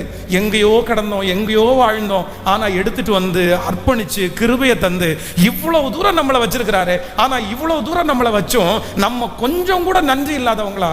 நம்ம ராத்திரி கூட நிறைய பேர் ஜெபம் பண்றதில்லை, காலையில் கூட நம்ம நிறைய பேர் ஜெபம் பண்றதில்லை. எத்தனை தப்பு, எத்தனை பொய். ஆனால் அவருடைய இருதயம் என்னுடைய பேரில் இன்னும் கடினமாகவே இல்லை, இன்னும் கடினமாகவே இல்லை. அவர் எவ்வளோ நல்லவர். நேற்றைய தினத்தில் நேற்றைக்கு முந்தின நாளே ராம்நாடு டிஸ்ட்ரிக்டில் ஒரு யூத் மீட்டிங் நடத்துறதுக்காக இங்கேருந்து காரில் ட்ராவல் பண்ணேன். அப்போது இன்றைக்கி மோஸ்ட்லி வந்து நம்முடைய தமிழ்நாட்டில் வந்து பார்த்திங்கன்னா எல்லா ஊருக்கும் போகிற பைபாஸ் ரோடை வந்து ரொம்ப நேர்த்தியாக போட்டுட்டாங்க. மோஸ்ட்லி 90% ரோட்ஸ் வந்து நீங்கள் அவுட்டர் ரோடஸ் எல்லாமே ரொம்ப நல்லா இருக்குது, வேகமாக போகலாம். நிறைய 4 ரோடு, மோஸ்ட்லி வந்து 6 ரோடு 4 ரோடு மாறிட்டாங்க. அப்போ வந்து இங்கேருந்து மதுரை தாண்டி போகும்போது பார்த்தீங்க அப்படின்னு சொன்னால் இந்த டொயோட்டா கம்பெனியில் வந்து ஒரு கார் இருக்குது. என்ன அப்படின்னு சொன்னால் லெஜெண்டர் அப்படின்னு. அது வந்து ரொம்ப பெரிய கார், அந்த லெஜெண்டர் அப்படின்ற கார். அது இது வரைக்குமே வந்து அந்த லெஜெண்டர் கார் வந்து ஒரு ஆக்சிடென்ட் ஆகி நான் தட்டுமுட்டு சின்னதாக இருக்கும். ஆனால் ரொம்ப அது பார்க்கும்போதே வந்து ரகடாக ரொம்ப ஒரு வெயிட்டான வண்டியாக இருக்கும். ரொம்ப பெரிய அரசியல்வாதிகளெல்லாம் நிறைய பேர் அதை வச்சுருப்பாங்க. ஃபார்ச்சுனர் லெஜெண்டர் அந்த கார். ஆனால் அந்த மதுரை ரோட்டில் போகும்போது ஒரு ஃபார்ச்சுனர் அந்த லெஜெண்டர் கார் வந்து அப்பளம் போல் அப்படி நொறுங்கி இருந்துச்சு. அப்படியே அப்பளம் போல் எனக்கு அப்படியே பார்த்த உடனே அந்த எப்படி அதை வந்து நான் வந்து சின்ன ஏதோ காராக இருக்கும்னு ஃபஸ்ட்டு நினச்சேன். அதில் ஒட்டியிருந்த அந்த லெஜெண்டர்ன்ற ஸ்டிக்கரை வச்சு தான் கண்டுபிடிச்சேன். ஐயோ இது லெஜெண்டர் காரா, லோகோ வந்து டொயோட்டோ லோகோ போட்டுருந்துச்சு. எனக்கு இது லோகோ எனக்கு யோசித்தேன், டொயோட்டோவில் இது என்ன காரு அப்படின்னு யோசிச்சா லெஜெண்டர் அப்படின்னு அந்த ஃபார்ச்சுனர்னு நினைக்கவே இல்லை. பார்த்தா அந்த கார் அவ்வளோ அப்பளம் போல நொறுங்கி இருக்குது. ஆனால் இவ்வளோ ஆபத்து நிறைந்த உலகம் பாருங்க. திருநெல்வேலியில் ஆப்போசிட்டில் வந்திருக்காங்க, அவங்க நல்லா தான் ஓட்டிட்டு வந்தாங்க, அவங்களுக்கும் அதுக்கு சம்மந்தமே இல்லை. ஆனால் இந்த ரோட்டில் வந்திருந்த ஒரு வண்டி அந்த வண்டி மேலே மோதி அந்த வண்டியில் இருக்கிற 7 பேர் ஒரே குடும்பத்தை சேர்ந்தவங்க ஒரே நிமிஷத்தில் இறந்துட்டாங்க. இப்படி அவ்வளவு ஆபத்துகள் நடக்கிறது. ஆனால் ஆண்டவர் உங்களையும் என்னையும் ஜீவனோட கத்தர் வச்சிருக்கிறார். எத்தனை பேர் இறந்து போகிறாங்க, எத்தனை பேர் மரிச்சு போகிறாங்க. ஆனால் நம்ம நிறைய நேரத்தில் என்னை எடுத்துருங்க, செத்துடணும், உயிரோடு இருக்கக்கூடாது, இந்த நன்றி கெட்டவங்களுக்கு பற்றியில் நான் ஏன் இருக்கிறேன், இவங்களுக்காக எதுக்கு இவ்வளோ கஷ்டப்படணும் அப்படின்னு நினச்சி நீங்கள் ஆண்டவரை பார்த்து செத்துறணும்லாம் சொல்கிறீங்கல்ல. ஆண்டவர் வந்து எத்தனையோ பேர் மறிக்கிறாங்களே, நம்ம உயிரை எடுத்துருக்கலாம்ல. ஆனால் ஆண்டவர் நம்மளை ஜீவனோடு வச்சிருக்கிறாருன்னா கண்டிப்பாக நம்மை கொண்டு ஏதோ ஒரு காரியத்தை கத்தர் செய்யணும்னு நினைக்கிறாரு. நீங்கள் பிரயோஜனம்னு ஆண்டவர் நினைக்கிறாரு, நீங்க தேவைன்னு ஆண்டவர் நினைக்கிறாரு. உங்களை கொண்டு ஏதோ ஒரு நன்மையை கத்தர் வைத்திருக்கிறார். அது ரொம்ப பெரிய நன்மையா பேப்பர்ல வராம யாருக்கும் சொல்லாம கூட இருக்கலாம். ஆனா நான் சொல்றேன், நீங்க செய்கிற அந்த ஒரு உதவினால ஒரு ஊழியக்காரன் பிழைக்கலாம். நீங்கள் செய்கிற அந்த ஒரு ஜெபத்தினால ஒரு ஆத்மா ரட்சிக்கப்படலாம். அந்த ஆத்மா உலகத்தையே கலக்கிற ஆத்மா மாறலாம்ல. அதனால ஆண்டவர் உங்களை ஜீவனோட வைத்திருக்கிறதுக்கு என்ன இருக்குன்னா கண்டிப்பா ஒரு நோக்கம் இருக்குது, கண்டிப்பா ஒரு நோக்கம் இருக்குது. இந்த பூமிக்கு நான் பாரமான, இந்த பூமிக்கு நான் வேண்டான்னு சொன்னா அடுத்த நிமிஷமே என்னுடைய ஆண்டவர் என்னை எடுத்துக்கொள்ளுவார். திரும்பி இந்த ஊர்ல எனக்கு, இந்த உலகத்தில் என்ன வச்சுக்க மாட்டார். அதனால நீங்க இருதய கடினத்தின் நிமித்தம் உங்க இருதயம் ரொம்ப கடினமாயிருச்சுன்னா எதை இழந்துருவீங்கன்னா ஆண்டவர் உங்களுக்கு வைத்திருக்கிற அடுத்த வாய்ப்புகளை நீங்க எதையுமே செய்யவே முடியாது, எதையுமே செய்ய முடியாது. சத்தத்தை கேட்குற யாரோ ஒருத்தர் செய்யாம இருக்கலாம், பாஸ்டர் பல ஆண்டுகளுக்கு முன்பாக நான் நிறுத்திட்டேன். நீங்கள் சொல்கிறது எனக்காக தான் ஆண்டவர் பேசுகிறாரு. இதே தான் பாஸ்டர். இந்த மாதிரி அவங்கள நினச்சி என்ன இவங்களால செய்யுது, அதனால் நான் ஜெபம் பண்ணுறதில்ல, நான் அதை பண்ணுறதில்ல, நான் ஊழியம் பண்ணுறதை விட்டுட்டேன், நான் எல்லாத்தையுமே விட்டுட்டேன் பாஸ்டர், எல்லாத்தையும் விட்டுட்டேன், எனக்கு இருதய கடினம். ஆனால் அப்படி இருக்கிற ஒரு சிலரை ஆண்டவர் இன்றைக்கு உபவாச ஜெபத்தில் திரும்ப ஆண்டவர் வந்து திரும்ப ஒரு காலிங் ஆண்டவர் தர்றாரு, திரும்ப தொடுதலை உனக்கு தர்றாரு. நீ நிறுத்தாதே மகளே, நீ அமைதியாக இராதே மகளே, நீ சும்மா இராதே மகனே, நீ உன் இருதயத்தை கடினப்படுத்த வேண்டாம், நீ என்னை பார், ஆண்டவரை நோக்கிப்பார். அவருக்கு அவ்வளவு துரோகம் பண்ணியும் அவர் இன்றைக்கும் நன்மை செய்கிறவராகவே அவர் சுற்றி திரிகிறார், நல்லவராகவே அவர் இருக்கிறார். கைகளை உயர்த்தி ஆமேன்னு சொல்லுங்க பாக்க. கைகளை எல்லாரும் உயர்த்தி ஆண்டவரிடத்தில் சொல்லுங்க, ஆண்டவர் அந்த கிருபையை நான் வாஞ்சிக்கிறேன். இல்லை நான் தேவை, ஆண்டவருக்கு தேவை, ஆண்டவருக்கு நீங்க தேவை. சொல்லுங்க, முழு பலத்தோட சொல்லுங்க, நான் இனி அப்படி பேச மாட்டேன் ஆண்டவரேன்னு சொல்லுங்க. இனி அப்படி பேச மாட்டேன் ஆண்டவரே, இனி ஒரு நாள் அப்படிப்பட்ட காரியத்தை நான் செய்ய மாட்டேன் ஆண்டவரேன்னு சொல்லுங்க, முழு பலத்தோட சொல்லுங்க. ஆண்டவரே ஹல்லேலூயா, ஹல்லேலூயா, ஹல்லேலூயா. ஸ்தோத்திரம், ஸ்தோத்திரம், ஸ்தோத்திரம், ஸ்தோத்திரம், ஸ்தோத்திரம். முழு பலத்தோட ஆண்டவரை பார்த்து சொல்லுங்க, ஆண்டவரே நான் வாழணும், நான் இருக்கணும், நான் இருக்கணும், நான் இருக்கணும். என்ன நீங்க இருக்க வைங்க ஆண்டவரே, என்னை இருக்க வைங்க ஆண்டவரே. என்னை நன்றாய் வைக்கிற தேவனே, நீ நல்லவராய் இருக்கிறதற்காக நன்றி. ஹalleluya. ஒரு வார்த்தை சொல்லும் கர்த்தாவே, வார்த்தை எல்லாம் செழிப்பாக்குமே. ஒரு வார்த்தை சொல்லும் கர்த்தாவே, வார்த்தையிலே சுகம், வார்த்தையிலே மதுரம், வார்த்தையிலே சுகம், வார்த்தையிலே மதுரம், வார்த்தையிலே எல்லாம் சந்தோஷம், வார்த்தையிலே எல்லாம் சந்தோஷம். ஒரு வார்த்தை, ஒரு வார்த்தை சொல்லும் கர்த்தாவே, எங்கள் வாழ்க்கை எல்லாம் செழிப்பாகுமே. ஒரு வார்த்தை சொல்லும் கர்த்தாவே, சொல்லுவோம். வார்த்தையிலே சுகம், வார்த்தையிலே சுகம், வார்த்தையிலே மதுரம், வார்த்தையிலே எல்லாம், வார்த்தையிலே எல்லாம் சந்தோஷம். மாறாவின் தண்ணீரெல்லாம் மதுரமாக மாறிடும். கண்ணீரெல்லாம் மாற்றிட என் தேவன் என்னோடு கூட இருக்கிறார்.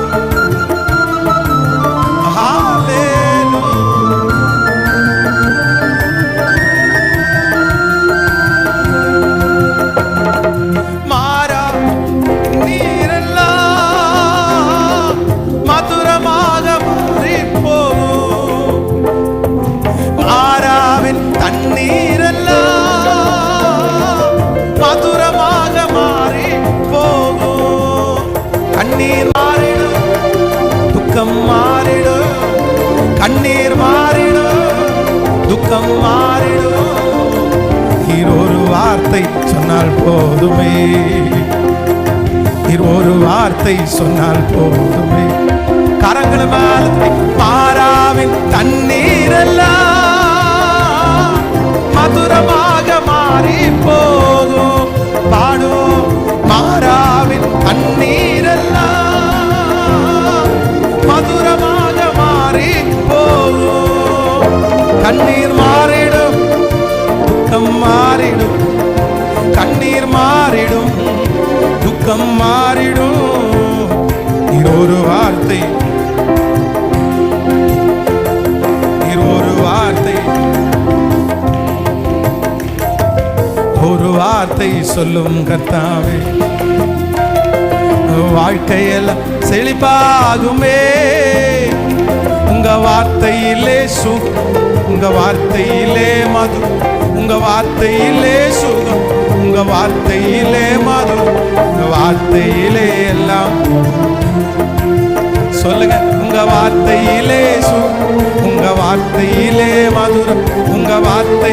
எல்லாருடைய கரங்களையும் கட்டி அவருடைய வார்த்தையில சுகம், அவருடைய வார்த்தையில மதுரம், அவருடைய வார்த்தையிலே, வார்த்தையிலே உச்சம் தலை முதல் உள்ளம் கால் வரை இப்பொழுது ஆண்டவருடைய சுகமாக்கும் வல்லமை, சுகமாக்கும் வல்லமை ஒவ்வொருவரையும் நனைக்கட்டும்.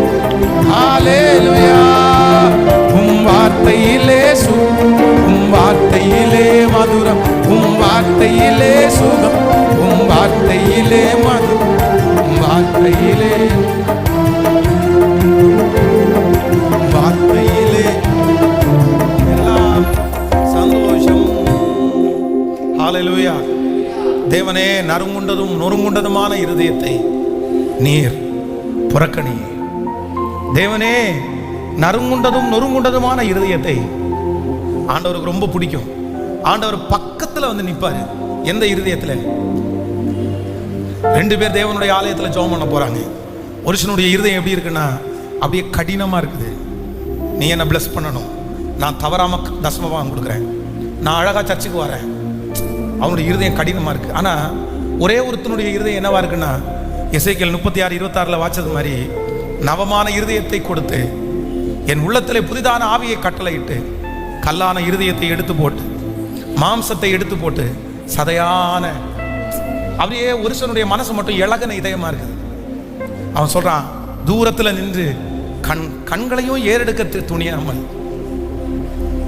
தன் கண்களையும் ஏறெடுக்க துணியாமல் அப்படியே தாழ்த்தி என்ன சொல்றான்னா, பாவியாகிய என் மேல் கிருபையாயிரும், கிருபையாயிரும். உடனே ஆண்டவர் சொல்கிறார், அவன் அல்ல இவனே. அவன் பக்கத்துல போயிட்டாரு, அவன் தோளை தடவுறாரு, அவன் தலை மேல கையை வைக்கிறாரு. காரணம் என்ன அப்படின்னு சொன்னா, எனக்கு ஒரு இருதயம் பிடிக்கும், நான் அந்த இருதயத்தில் இருக்கிறவங்களுக்காக ஹெல்ப் பண்ணுவேன். யாருடைய இருதயம் அப்படின்னு சொன்னா, லகுவான. சொல்லுங்களேன், எத்தனை பேருக்கு வேணும்னு கேட்குறீங்க? எத்தனை பேருக்கு வேணும்னு கேட்குறீங்க?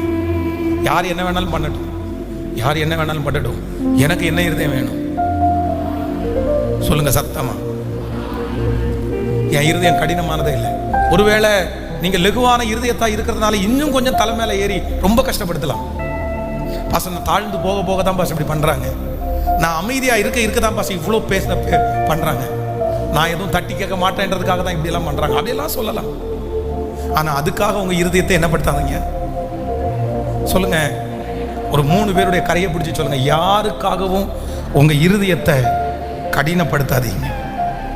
சொல்லுங்க, யாருக்காகவும் உங்க இருதயத்தை, எல்லாரும் சொல்லுங்க, யாருக்காகவும்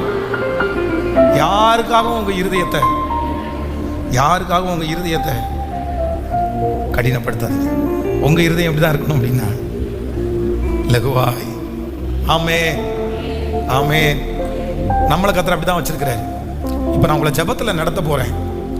இந்த வாக்குத்தத்தத்தை எசேக்கியேல் 36:26, எசேக்கியேல் 36, எசேக்கியேல் மனப்பாடமா வச்சுக்கணும். உங்களுக்கு நவமான இருதயத்தை கொடுத்து, உங்கள் உள்ளத்திலே புதிதான ஆவியை கட்டளையிட்டு, கல்லான இருதயத்தை உங்கள் மாம்சத்திலிருந்து எடுத்து போட்டு, சதையான இருதயத்தை உங்களுக்கு கொடுப்பேன். என் மனைவி விஷயத்துல எப்பவுமே எனக்கு சதையான இருதயம், என் கணவன் விஷயத்துல எனக்கு எப்பவும். சத்தமா சொல்லுங்க, கேக்குறீங்களா? சத்தமா சொல்லுங்க. உங்களுடைய முகத்தை பார்த்த உடனே நீங்க என்னமோ ரொம்ப கடினமான ஆட்களா என்ன பண்ணக்கூடாதுன்னு தெரியக்கூடாது. சாந்தமும் மனத்தாழ்மையான ஒரு இருதயம் நான் வாஞ்சிக்கிறேன், நான் விருப்பப்படுறேன். மரணம் வரைக்கும். சிலருக்கு வயசாக ரொம்ப கோபம் அதிகமாகும், வயசாக எரிச்சல் ரொம்ப அதிகமாகும், வயசாக ரொம்ப ஸ்ட்ரிக்ட் ஆயிடுவாங்க. ஆனால் நான் டெய்லி ஜெபம் பண்ணிகிட்டே இருக்கிறேன். இந்த வயசானவங்களெல்லாம் பார்க்கும்போது ஜெபம் பண்ணுவேன், ஆண்டவரே நான் வயசாக ரொம்ப இளகன மனசா நான் மாறணும் ஆண்டவரே. இந்த வயதான பாஸ்டர்ஸ் ஒரு சிலரை பார்க்கும்போது எனக்கு பிடிக்கும். வயசானவங்களை நிறைய பேர் ரொம்ப நல்லா பிடிக்கும், அவங்களுக்கு என்னன்னாலும் செய்வேன். ஆனால் அவங்கள்ட்ட சொல்ல மாட்டேன்.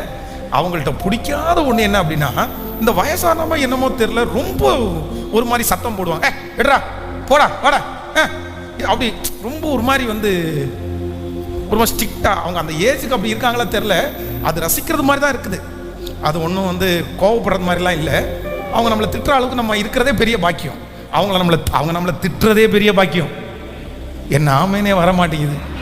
நீங்கள் எப்படி நினைக்கிறீங்களோ நான் அப்படித்தான் நினைக்கிறேன். வயதானவங்க என்னை திட்டுறதே, நம்மளை இப்போ என்ன பிரச்சனைனா நம்மளை டேன்னு கூப்பிட்றதுக்கு ஆள் இல்லை. நமக்கு வயசு கம்மியாக இருந்தான்னா கூட டேன்னு கூப்பிட்றதுக்கு ஆள் இல்லை. டே பென்ஸ் இங்கே வாடா அப்படின்னு கூப்பிட்றதுக்கு ஆள் இல்லை. அப்போ நம்மளை டே இங்கே பென்ஸ் இங்கே வாடான்னு கூப்பிட்றதுக்கு ஒரு ஆள் இருக்கிறது நமக்கு ஒரு புண்ணியம் தானே. சொல்லுங்களேன், அது எவ்வளோ பெரிய ஆசீர்வாதம். அதனால் ஆனாலும் என்னென்னா அவங்க அந்த முகத்தை அப்படியே சுள்ளுன்னு வச்சுக்கிட்டு ரொம்ப எரிச்சலா, எப்போ பார்த்தாலும் ஒரு டென்ஷனா, கோபமா அவங்கள பார்க்கும்போதெல்லாம் நான் ஜெபம் பண்ணுவேன். நான் வயசாகும்போது என்னை விட்டு பிள்ளைங்கள்லாம் தூரம் போகக்கூடாது. நிறைய பேர பிள்ளைங்க பாட்டி தாத்தாவுக்கு தெரிச்சிடுறாங்க, ஐயோ பாட்டியா ஐயோ தாத்தாவா அப்படின்னு. ஆனால் நான் என்ன ஜெபம் பண்ணுறேன்னா, எல்லாரும் என்னண்டையிலே அந்த மாதிரி இருக்கணும், அந்த மாதிரி இருக்கணும். அதுக்கு என்ன இருதயம் வேணும்? நல்ல இவ்வளோ பாறாங்கல்லாம் வேணும். நிறைய பேருக்கு பாறாங்கல் தான் இருக்குது, அது கரையவே கரையாது. அப்படியே என்ன ஸ்ட்ராங். ஃபர்ஸ்ட் எல்லாம் பார்த்தீங்கன்னா ஒரு உளுந்து வடைக்கே சிலருடைய இருதயம் எல்லாம் கரைஞ்சிரும். கணவனார் அவ்வளோ சண்டை போட்டு ஒரு உளுந்து வடை வரும்போது வாங்கிட்டு வந்தாலே அந்த அம்மா அந்த பையை வாங்கிட்டு, உளுந்து வடையா வாங்கிட்டு வந்தீங்க, எங்கேருந்து வாங்குறீங்க அப்படின்னு கேட்டு, டீ வேணுமா காஃபி வேணுமா, என்ன வேணும் சாப்பிட்றதுக்கு நைட்டு அப்படின்னு கேட்குற அம்மாங்கெல்லாம் அப்போ இருந்தாங்க. உளுந்து வடைக்கே அந்த இருதயம் என்ன பண்ணும், அப்படியே கரைஞ்சிரும். ஆனால் இன்னைக்கு 10 கிலோ தங்கத்தையே வாங்கி கொடுத்தால, போயா நீ சத்தம் போடுவ, நீ டென்ஷன் ஆவ, நீ கத்துவ, நீ வந்து தங்கத்தை வாங்கிட்டு வந்த உடனே நான் வந்து இறங்கணும். இப்போ எப்படி ஆயிடுச்சு பாருங்க, எப்படி ஆயிடுச்சு பாருங்க. அந்த இருதயம் எல்லாம் கடினம் ஆயிடுச்சு. ஆனால் நான் சொல்றேன், என் இருதயம் சாகிற வரைக்கும் என்ன வேண்டாம் சொல்லுங்க பார்க்கலாம், ஒரு 10 டைம். உங்களுக்கு நவமான இருதயத்தை கொடுத்து உங்கள் உள்ளத்திலே புதிதான ஆவியை கட்டளையிட்டு கல்லான இருதயத்தை உங்கள் மாமிசத்திலிருந்து எடுத்து போட்டு சதையான இருதயத்தை உங்களுக்கு கொடுப்பேன். சொல்லுங்க இன்னொரு விசை, உங்களுக்கு நவமான இருதயத்தை கொடுத்து உங்கள் உள்ளத்திலே புதிதான ஆவியை கட்டளையிட்டு கல்லான இருதயத்தை உங்கள் மாமிசத்திலிருந்து எடுத்து போட்டு சதையான இருதயத்தை உங்களுக்கு கொடுப்பேன். அல்லேலூயா. சாரிப்பா சாரிம்மா அப்படின்னு சொன்ன அடுத்த நிமிஷம் உங்க வாயிலிருந்து வர வார்த்தை ஓகே, நோ ப்ராப்ளம், ஒன்றும் இல்லை, பரவாயில்ல. ஆனால் சாரின்னு கேட்டோன்னா சாரியாவது பூரியாவது அப்படின்ற கூடாது. சாரி, ஆமாம் சாரி பெரிய சாரி, இவ்வளோ பண்ணிட்டு சாரின்னு வராமல் நம்ம உடனே வந்து அமைதியாக இருக்கணுமா, இந்த மாதிரி வரக்கூடாது. இந்த மாதிரி இருதயத்துக்கு பேர் என்ன கேட்கல, செக் பண்ணுங்க, பாறாங்கல் இருக்கா இல்லை உங்களுடைய இருதயம் ரொம்ப சாஃப்டா இருக்கான்னு பாருங்க. ஆனா யாருக்கு நஷ்டம்? கடினமான இருதயத்தினால வருகிற 3 ஆபத்துகளை உங்களுக்கு சொல்லிட்டேன். கடினமா இருந்துட்டீங்கன்னா இந்த உலக வாழ்க்கையும் உங்களுக்கு எப்படிதான் இருக்கும் கேட்கல. நீங்க சாப்பிட்ற சாப்பாடு உங்களுக்கு என்னவா இருக்கும், நீங்க தூங்குற தூக்கம் என்னவா இருக்கணும், நீங்க செய்யற வேலை எப்படி இருக்கும், A to Z உங்களுக்கு கடினமா தான் இருக்கும். ஒரு கடினமான மனசை உடைய ஒரு மனுஷன் இந்த உலகத்துல என்ன பண்ணினாலும் அந்த மனுஷனுக்கு என்னவா தான் இருக்கும், அவனுக்கு வந்து லெகுவா இருக்கவே இருக்காது. வண்டியில ஏறும்போது கூட அந்த மனுஷனுக்கு தான் இருக்கும் கடினமா. இங்க இருந்து அவ்வளவு சந்தோஷமா டூருக்கு போய் ஊட்டிக்கு போய் ஊட்டியில அவ்வளோ குளுகுளுன்னு இருக்கும் நமக்கு எல்லாருக்கும். ஆனா அந்த கடினமான இருதயத்தில் இருக்கிற ஆளு அங்கேயும் 6 o'clock மாதிரி முகம், அந்த குளிர்லையும் வெளியே தான் குளிருமே தவிர உள்ளம் அவருக்கு. நீங்க டிசைட் பண்ணுங்க. இப்ப ஆண்டவர் என்ன பண்ண போறாரு, அந்த ஃபாஸ்டிங் பிரேயர்ல இருந்து புடிங்கி அப்படியே வெளியே போட போறாரு. நான் அப்படிதான் நினைக்கிறேன். தூக்கி போட்டு ஆண்டவர் அந்த கடினமான இருதயத்தை புடிங்கி போட்டு உள்ளுக்குள்ள ஒரு இருதயத்தை, இது நடக்கும். ஏன்னா வேதம் சொல்லுகிறது, தேவன் ஃபர்ஸ்ட் அபிஷேகம் பண்ணின ராஜாவாகிய அந்த சவுலுக்கு கர்த்தர் வேறே இருதயத்தை கொடுத்தார். இந்த உபவாச ஜெபத்துல ஆண்டவர் எனக்கு வேறே இருதயத்தை கர்த்தர் தரப்போறார். வேற இருதயத்தை தரப்போறார். எப்படிப்பட்ட இருதயம்? எல்லாரும் என்ன பார்த்து சொல்ல போறாங்க, என்ன சாஃப்டா பேசுறீங்க, இவ்வளவு கோவமே உங்களுக்கு வரலையா அப்படியெல்லாம் கேட்கறதுக்கு ஆசையா இருக்குல்ல. உங்களுக்கு எத்தனை பேருக்கு ஆசையா இருக்கு? நிறைய பேருக்கு கை நல்ல மேலே வரல. உங்களை பார்த்து யாராவது உங்களுக்கு கோவமே வராதா சிஸ்டர், பிரதர் உங்களுக்கு கோவமே வராதா பிரதர் அப்படின்னு ஒரு வார்த்தை கேட்டாங்கன்னா உங்களுக்கு எப்படி இருக்கும்? ஆனால் இன்னைக்கு நம்மகிட்ட கேட்குறவங்க எல்லாம், ஐயோ உங்களுக்கு சாந்தமாக இருக்கவே தெரியாதுங்களா அப்படின்னு கேட்குற மாதிரி தான் நம்ம நிறைய பேர் இன்னைக்கு இருக்கிறோம். ஆனால் எப்படி கேட்கணும் அப்படின்னு சொன்னால், உங்கள் சாந்த குணம் எல்லா மனிதர்களுக்கும் தெரிந்திருக்க கடவுது. ஆமென் சொல்லுங்க. வாஞ்சிக்கிற ஆண்டவரே, கேட்கிற ஆண்டவரே, எழுப்பி நிற்கலாமா? உங்களுக்கு ஆண்டவர் ஆகிய கர்த்தர் வாக்கு கொடுக்கிறார், உங்களுக்கு நவமான இருதயத்தை கொடுத்து உங்கள் உள்ளத்திலே புதிதான ஆவியை கட்டளையிட்டு கல்லான இருதயத்தை உங்களிடத்திலிருந்து எடுத்து சதையான இருதயத்தை உங்களுக்கு கொடுப்பேன்.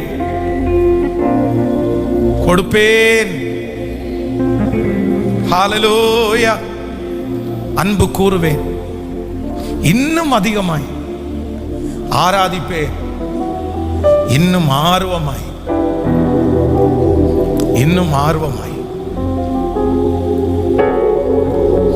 இன்னும் ஆர்வமாய்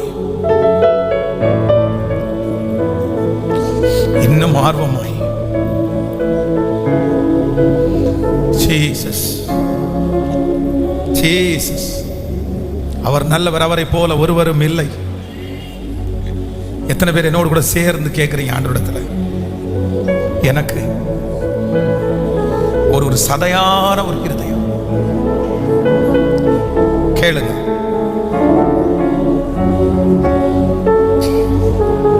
ஒரு சதையான ஒரு இருதயம், ஒரு சதையான ஒரு இருதயம். முழு பலத்தோட கேளுங்க. Thank you Jesus. நான் ஏன் இப்படி கடினமான இருதயத்தோட இருக்கணும்? நான் எதுக்கு இப்படி கோபத்தோட இருக்கணும்? நான் ஆண்டவர் பிள்ளை, நான் ஏசப்பா பிள்ளை, நான் அவருக்கு உரிய பிள்ளை. நான் எதுக்கு அப்படி இருக்கணும்? நான் அப்படி இருக்க வேண்டிய அவசியம் இல்லை. நான் ஒரு நாள் அவமானம் அடைய போவது இல்லை. நான் அவருடைய பிள்ளை, நான் அவருடைய பிள்ளை. நான் அவமானம் அடைய மாட்டேன். நான் என்ன ஏசப்பா பார்க்கிறேன்? நான் ஏசப்பாவை போல இருக்கணும். ஹல்லேலூயா. சின்ன பிள்ளைங்க நிறைய பேர் பிரேயர்ல அட்டெண்ட் பண்றீங்க. ஸ்கூல் உங்களுக்கு லீவா இருக்கிறதுனால நிறைய பிள்ளைங்க வந்திருக்கிறீங்க. நிறைய வாலிப பிள்ளைங்க நிறைய பேர் இருக்கிறீங்க. உங்களுக்கு இந்த வயசுல, வாலிப வயசுல தான் உங்களுக்கு என்ன ஆகும்னா, இருதயம் அப்படி எப்படி இருக்கும்? கடினமா இருக்கும். இப்பதான் ஸ்டார்ட் ஆகுது. இருதய கடினம் இப்பதான் ஸ்டார்ட் ஆகும். பேச மாட்டேன், சாப்பிட வர மாட்டேன். கூப்பிடுவோம் பாருங்களேன், ஸ்வேதா ஸ்வேதா ஸ்வேதா. ஸ்வேதா அங்கதான் இருப்பாங்க. ஆனா பதில் ஸ்வேதா யாராவது இருந்தா கோச்சிட போறீங்க. எனக்கு தெரியும், உங்களுக்கு தெரிஞ்ச ஸ்வேதாவை நான் சொல்றேன். கேட்கவே கேட்காது. என்ன தெரியுமா? இங்க தானே இருக்க. இந்த பிள்ளைங்க வந்து காது கேட்காம இருந்தீங்க, கத்தர் உங்க மேல ரொம்ப கோச்சுவாரு. அம்மா அவ்வளவு கத்துறாங்க, அப்பா அவ்வளவு கத்துறாரு, பேர் சொல்லி கூப்பிடும் போது காது கேட்காத மாதிரி நீ இருக்கிறல்ல. எவ்வளவு பெரிய இருதய கடினம் உனக்கு, எவ்வளவு பெரிய இருதய கடினம். இந்த வயசுலயே இவ்வளவு கடினம் உனக்கு இருதய கடினம் இருந்தா, நீ இனி வாழும்போது நீ எப்படி வாழுவ? எப்படி ஃபேமிலியை அட்ஜஸ்ட் பண்ணுவ? எப்படி கணவனை அட்ஜஸ்ட் பண்ணி வாழுவ? எப்படி மனைவியை அட்ஜஸ்ட் பண்ணி வாழுவ? எப்படி உங்க கூட வேலை செய்யறவங்களை அட்ஜஸ்ட் பண்ணி வாழ்வீங்க? எவ்வளவு தூரம் இன்னும் போக வேண்டியது இருக்குது. இப்பவே இவ்வளவு இருதய கடினம். சாப்பிடாம கோவிச்சுட்டு இருங்க. நாங்கெல்லாம் அப்படிதான். 2 பேர் இருக்காங்க, சாப்பிட வரல, நாங்க சாப்பிட மாட்டோம்னா முடிஞ்ச வரைக்கும் பரவாயில்லப்பா சாப்பிட்டு ஒன்றும் இல்லைன்னு சொல்லி பார்ப்போம். ரொம்ப ஓவரா பேசுறதா இருந்தா சரி, நமக்கு வர்றது வரட்டும், நமக்கு தோசையை போடுங்கப்பா, நமக்கு குழம்பு கொண்டு வாங்கப்பா. சரி, நீங்க கோபம் முடிஞ்சதுக்கு அப்புறம் மெதுவா. ஆனா இந்த அம்மா மாரெல்லாம் அப்படி இருக்க மாட்டாங்க. ஒரே ஒரு தோசைடா, ஒரே ஒரு தோசைடா. சந்தோஷம் தான், உங்களுடைய இருதயம் அப்படி இருக்கிறது சந்தோஷம். கர்த்தர் சந்தோஷப்படுவார். ஆனா என்ன பண்றது அப்படின்னா, சில மிஞ்சும் கோபத்தை நம்ம எப்படிதான் அடக்கணும்?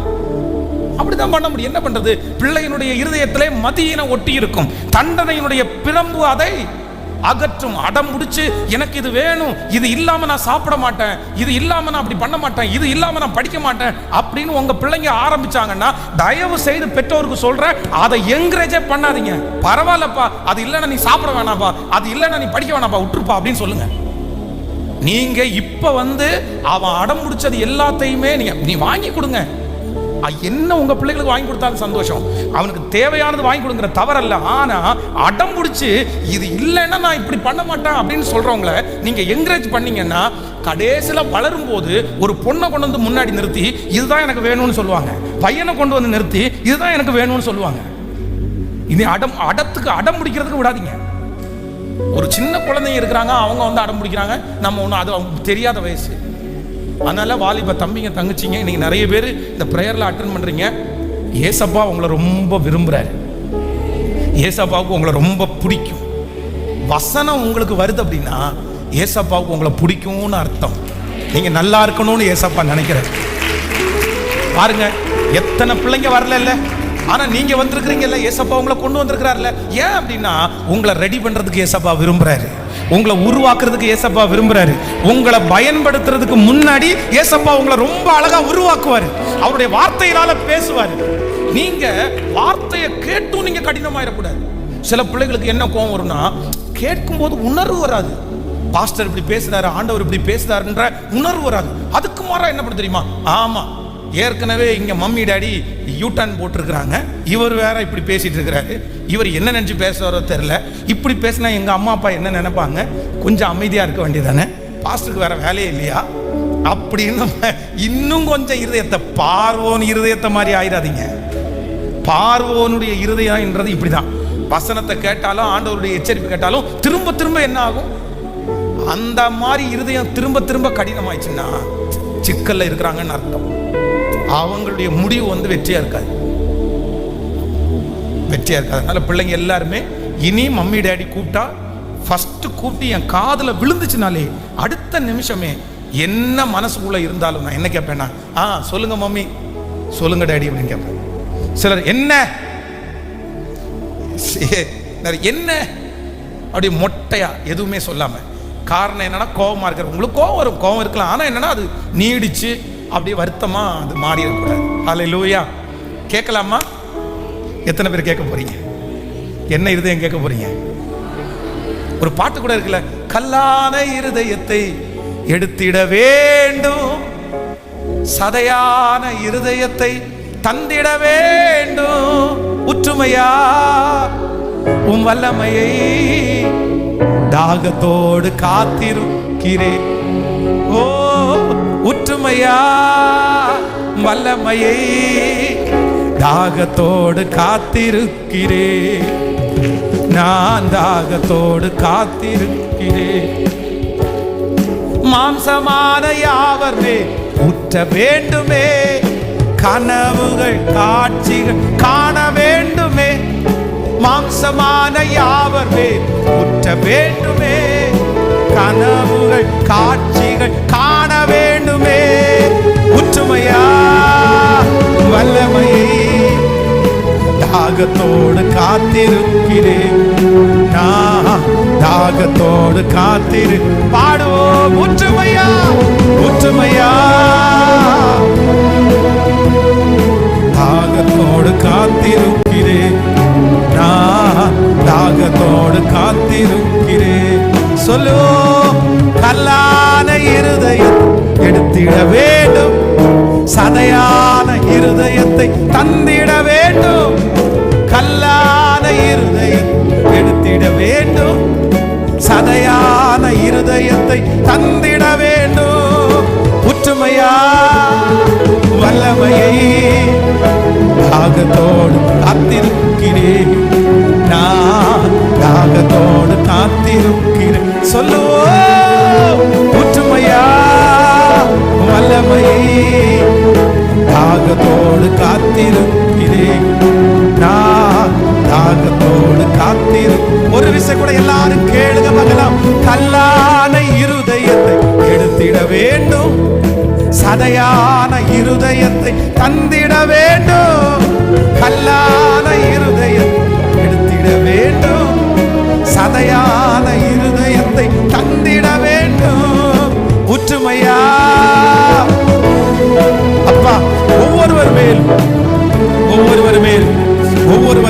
இப்ப கேளுங்க. உற்றுமையா அவருடைய அபிஷேகம் உங்களுக்குள்ளே கடந்து வரும்.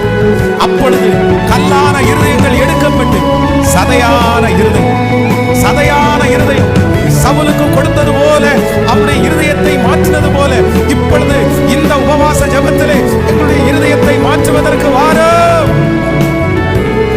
நன்றி அப்பா.